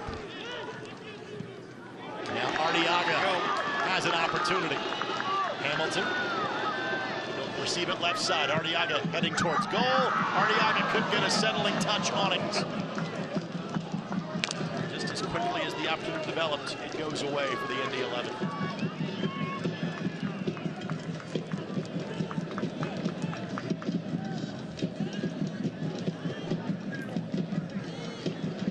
Right idea by Hamilton, just Arteaga didn't get the proper bounce.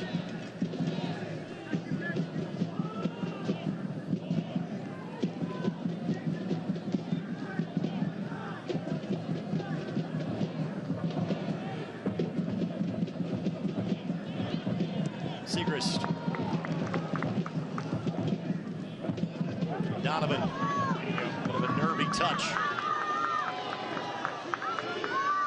Hamilton. Arteaga back post, Law to his immediate right.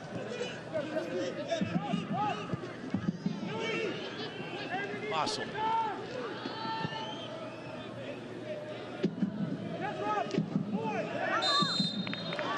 Deemed to be a foul against Nick Moon.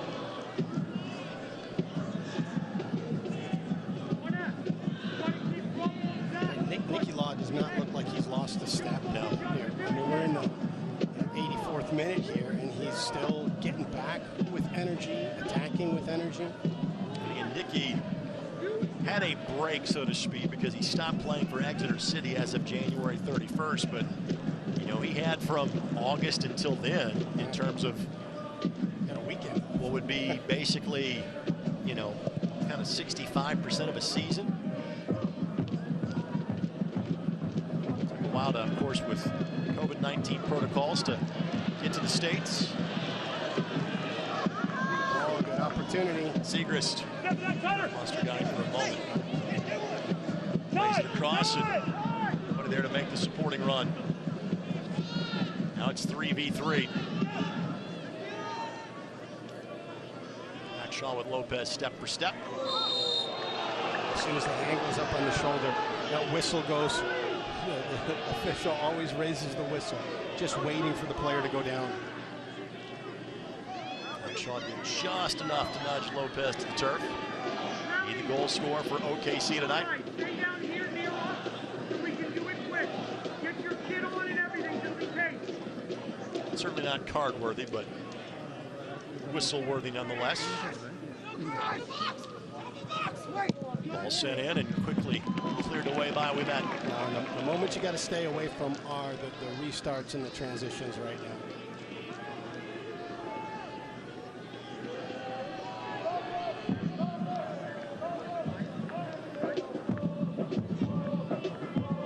Lopez the flick to the side, ball knocked forward, and I'm sure Cochran needed to do that. That'll be a corner coming for OKC Energy.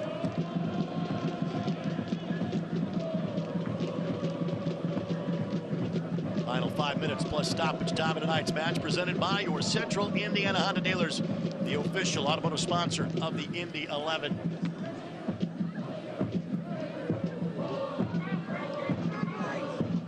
Chavez and Osmond clearly targets here. Battle back and forth between a couple of 3 Indy 11 defenders, and we'll do it again from the same spot. Let's see if they run the same. And looking at Chavez coming to the front post, just seeing if he can draw some attention, either flick it on or dummy it, have it go through the 6. Donovan heads it down, and not only did Farr have that covered, but Law was tucked inside of that back post as well. Farr distributes quickly, seeing if Hamilton can make the corresponding run. Ellis Hayden wisely plays that with his forehead. Looks like OKC will be able to make one more substitution.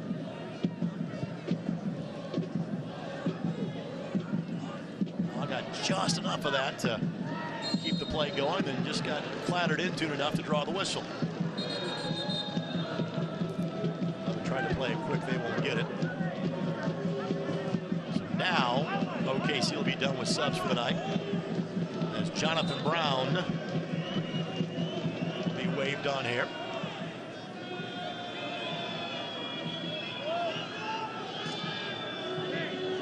Lopez taking some time here.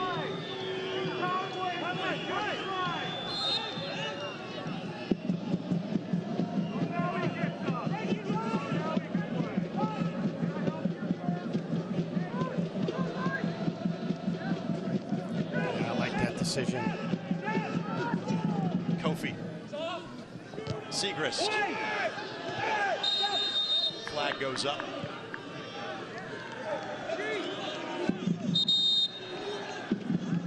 So Brown will enter. Bijeb is done for the night. Brown from Wales. Spent parts of the last 4 seasons playing for Oklahoma City. Briefly spent time with Hartford Athletic a couple of years ago.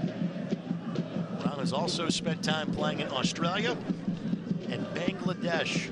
I don't think I've ever dropped that on the broadcast before. So check that off your bingo cards. There you go. Okay, Bangladesh, Yep. done. That square is taken care of. Indy does have one more substitution if they feel it's necessary, but I think they've largely got the attacking pieces they want Minute of play. on the pitch tonight. Leaving the match 21, Villian Egypt. Entering the match 17, John Brown.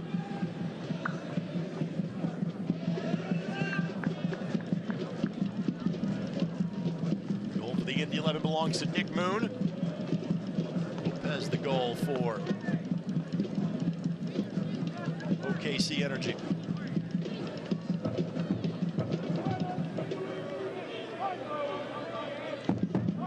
Kofi couldn't hang on to it. Ball finds Brown.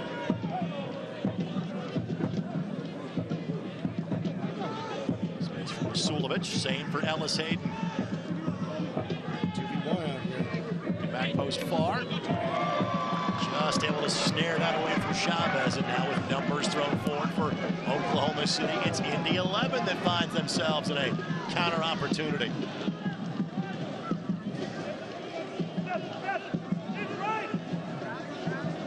Seacrest right here against the edge defender with a lot of space if you can find him. Here's Vassell. Vassell knocks it forward for Hamilton, and Hamilton is offside. High line being played by OKC. It's a good flick. I think Hamilton thought he was going to take one more touch, that he wasn't going to be able to deliver that ball. Look at the fourth official to see what our added time is going to look like. I think it's going to be an exorbitant amount of time. It's 4. Still time for either side to claim 2 more points tonight. 4 minutes will be added to the end of the second half. Because inclement and potentially dangerous weather is approaching. Following the final whistle, please move directly to your vehicles in a safe manner. Thanks for your cooperation. Cochran for Hamilton.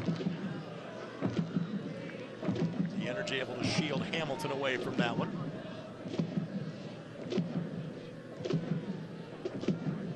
By the way, apparently our window is starting to close for good weather tonight. Uh-oh. As the fans were told, hey, when the match is over, if you could head to your cars, that would be great. Apparently there is some weather inbound, which again, we knew that rain was to be expected about 10 o'clock tonight. Clearly no problem in terms of finishing this match.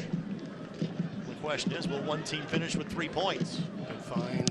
Segrist blocked away by Ellis Hayden.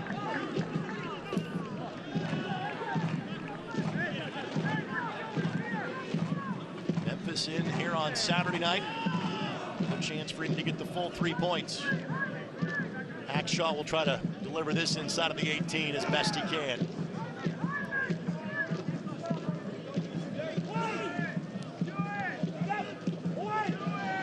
Law got to it. Donovan didn't clear it as well as he had hoped.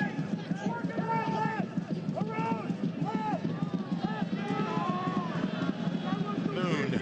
Good decision. For Arteaga. Arteaga.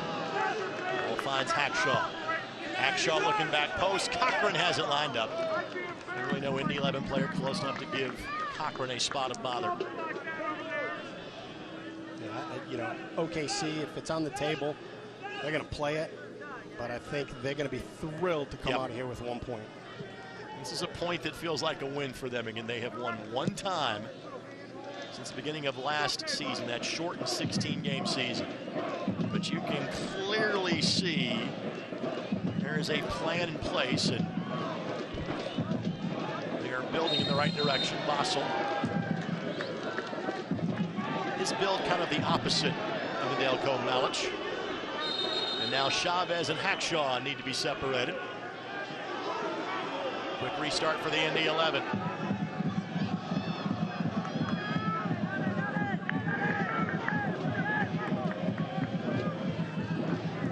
Another minute. A handful of seconds on top of that. Cochran trying to find Nicky Law. Ellis Hayden there to steer it away.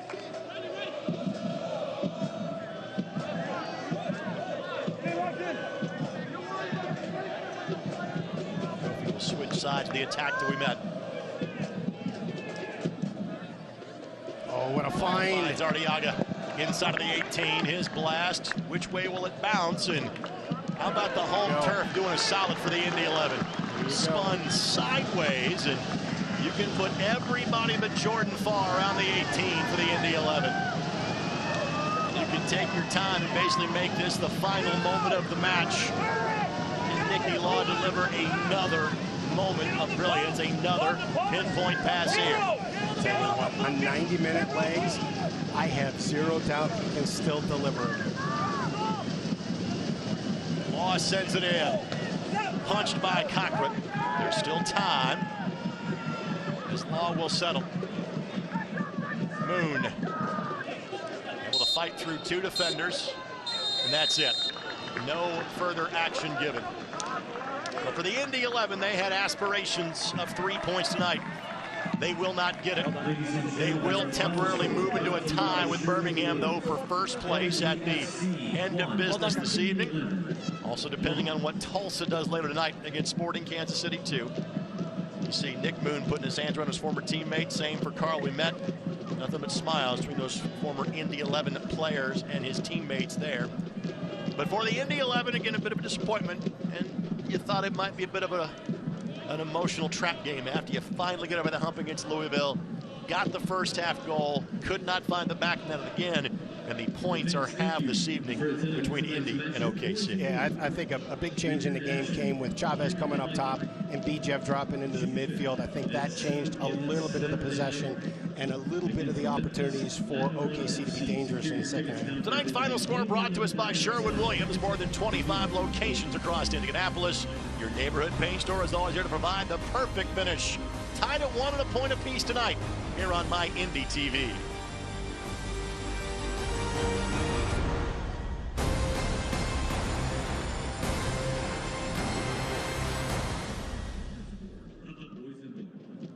Travel home safely.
Indy 11 Soccer is brought to you by your Central Indiana Honda dealers, the official automotive sponsor of the Indy 11.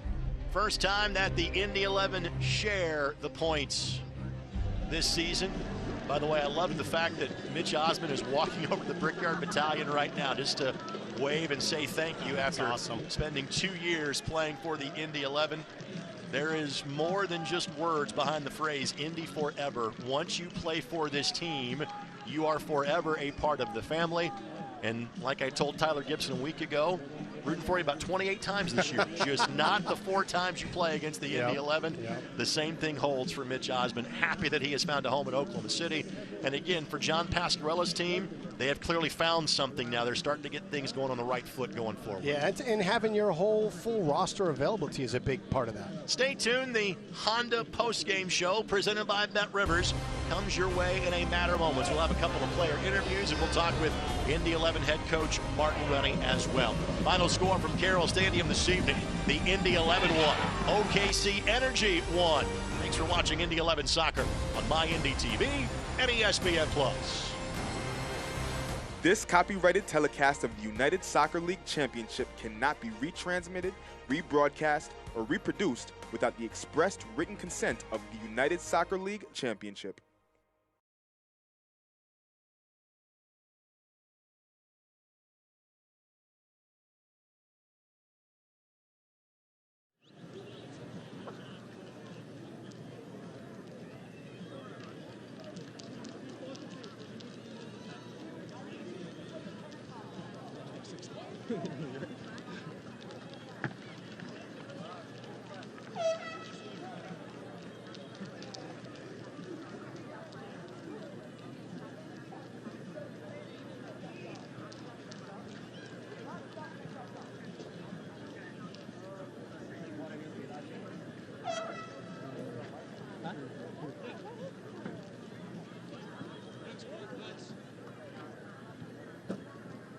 Lee, there's water there for them.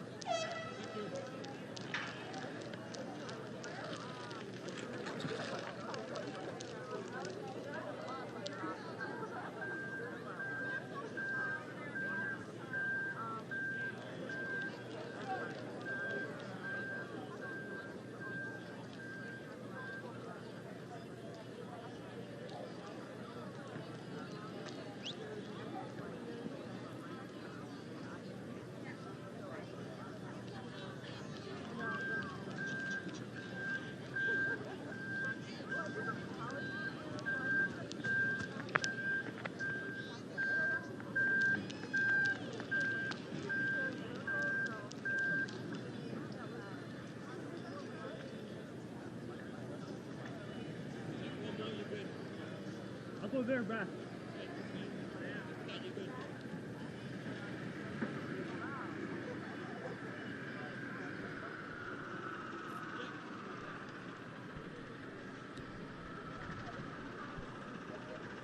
On the post-game show presented by Bet Rivers is underway from Carroll Stadium.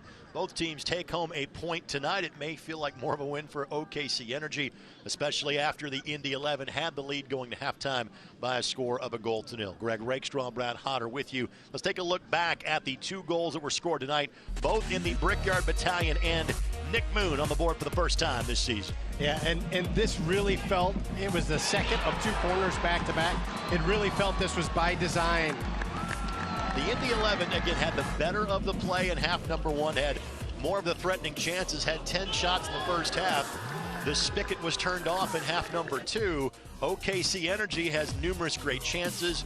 It was Lopez that converted in the 69th minute, and that's the way this match would finish this evening. Yeah, just a little bit too much possession allowed for OKC. They took advantage of it. One great ball bent in behind the back line, and Lopez tucks it away. Again, the Indy 11 temporarily moving to a tie for first place in the Central Division.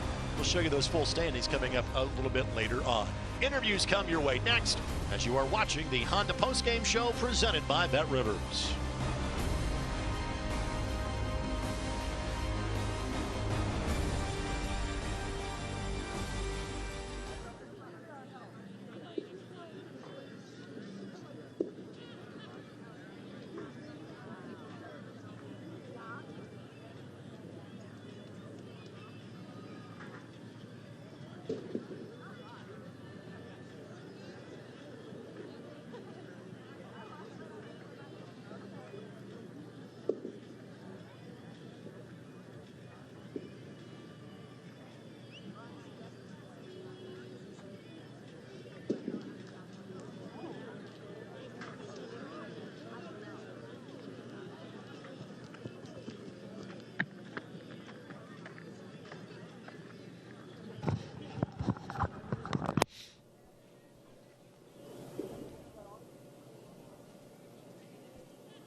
First time in 5 matches so far this year that the Indy 11 split the points. They and OKC Energy played to a 1-1 draw in 7 matches so far this season. Oklahoma City, they now have 3 losses and 4 draws on the season.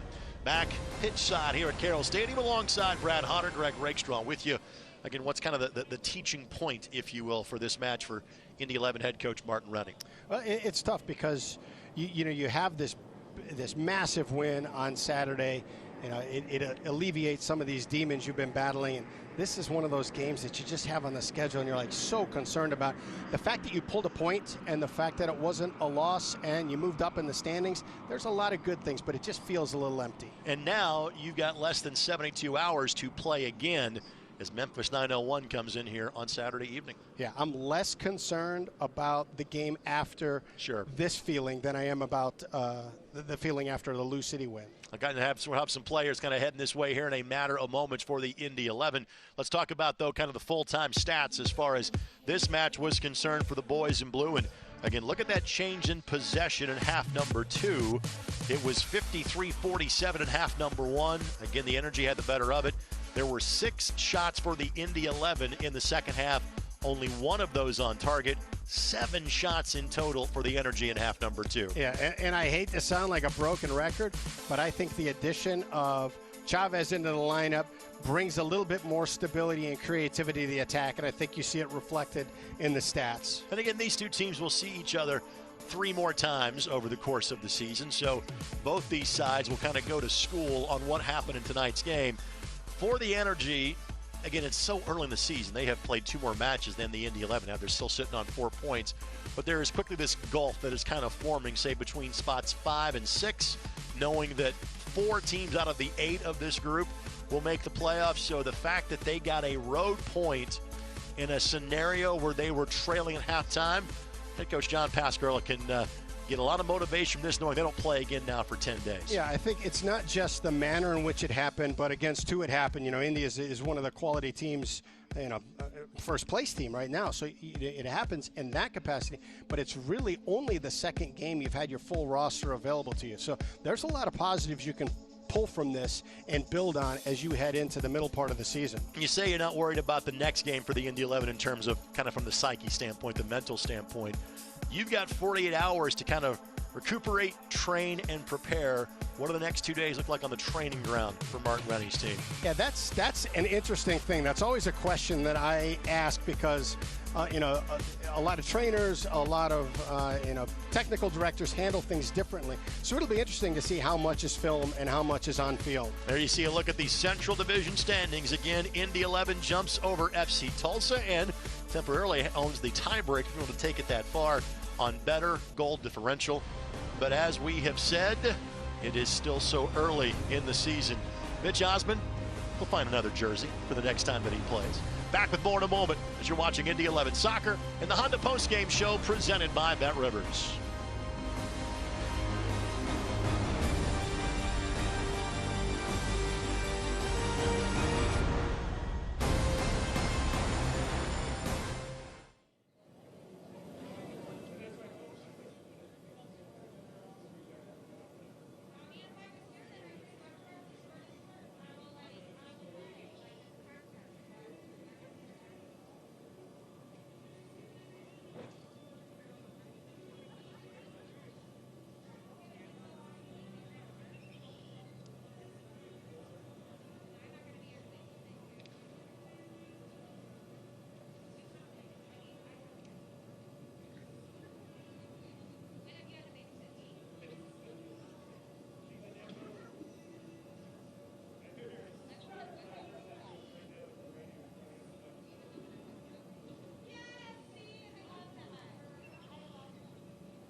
Post-game show continues on from Carroll Stadium. The Mike, the Indy 11 get just 1 point, not 3 tonight. They share it with Oklahoma City Energy. A goal apiece, one for the Indy 11 in half number 1, one for OKC in half number 2. So with that, let's take a look at the other scores taking place across the league tonight. This is one of 5 matches, and Pittsburgh ends up getting in a shootout, if you will, with Loudoun United before the Hounds win 3-2.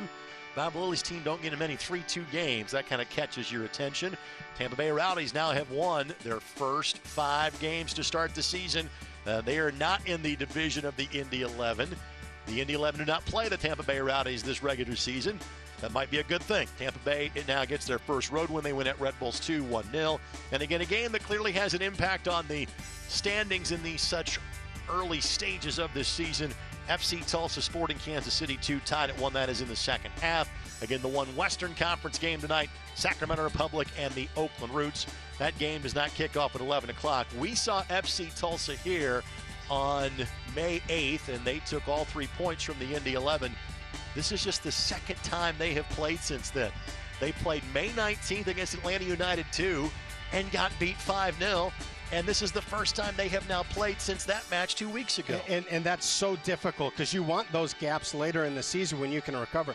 Early in the season, everybody's chomping at the bit, excited for games. They don't need as much rest at that point. You're sitting there trying to figure out ways to keep everybody engaged. And that Tulsa kind of result that you see, that is basically if that score was to hold, it would be a 3-way tie atop the Central Division heading into Saturday's set of games, Indy 11, FC Tulsa, and Birmingham Legion. And again, for the Indy 11, these games start to come in kind of a flurry because they play again on Saturday against Memphis 901 and then play next Wednesday at El Paso. One more look at the goals scored by the Indy 11 tonight. Gordon Wild, his league-leading 3rd assist, and Nick Moon gets his first of the year. Yeah, that's a great serve and a great finish from Nick Moon. And then OKC Energy, again, they had the better of the chances, had a couple of good looks before this one, but this was the moment of brilliance for OKC tonight. Oh, it was such a perfectly ball bent in behind the back line. You've got all the defenders turned. Frankie Lopez slips in the gap behind Hackshaw and just touches it to the side. Coronado got the assist for his exquisite service on the play. And again, that ties us up at 1, and that's the way that this match would finish up this evening. So you got 3 days now to get ready for the next one against a Memphis 901 team that was a little late to kind of get their roster, together for the season. They have played just 3 matches so far on the year. They lost one of their top players due to a red card at the tail end of the match against OKC Energy on last Saturday. They're also losing a player due to international duty coming up for the match on Saturday as well. So it's a bit of a wounded team that the Indy 11 will take on coming up on Saturday night. We'll come back with more of our post-game show after this as you're watching Indy 11 Soccer here on My Indy TV.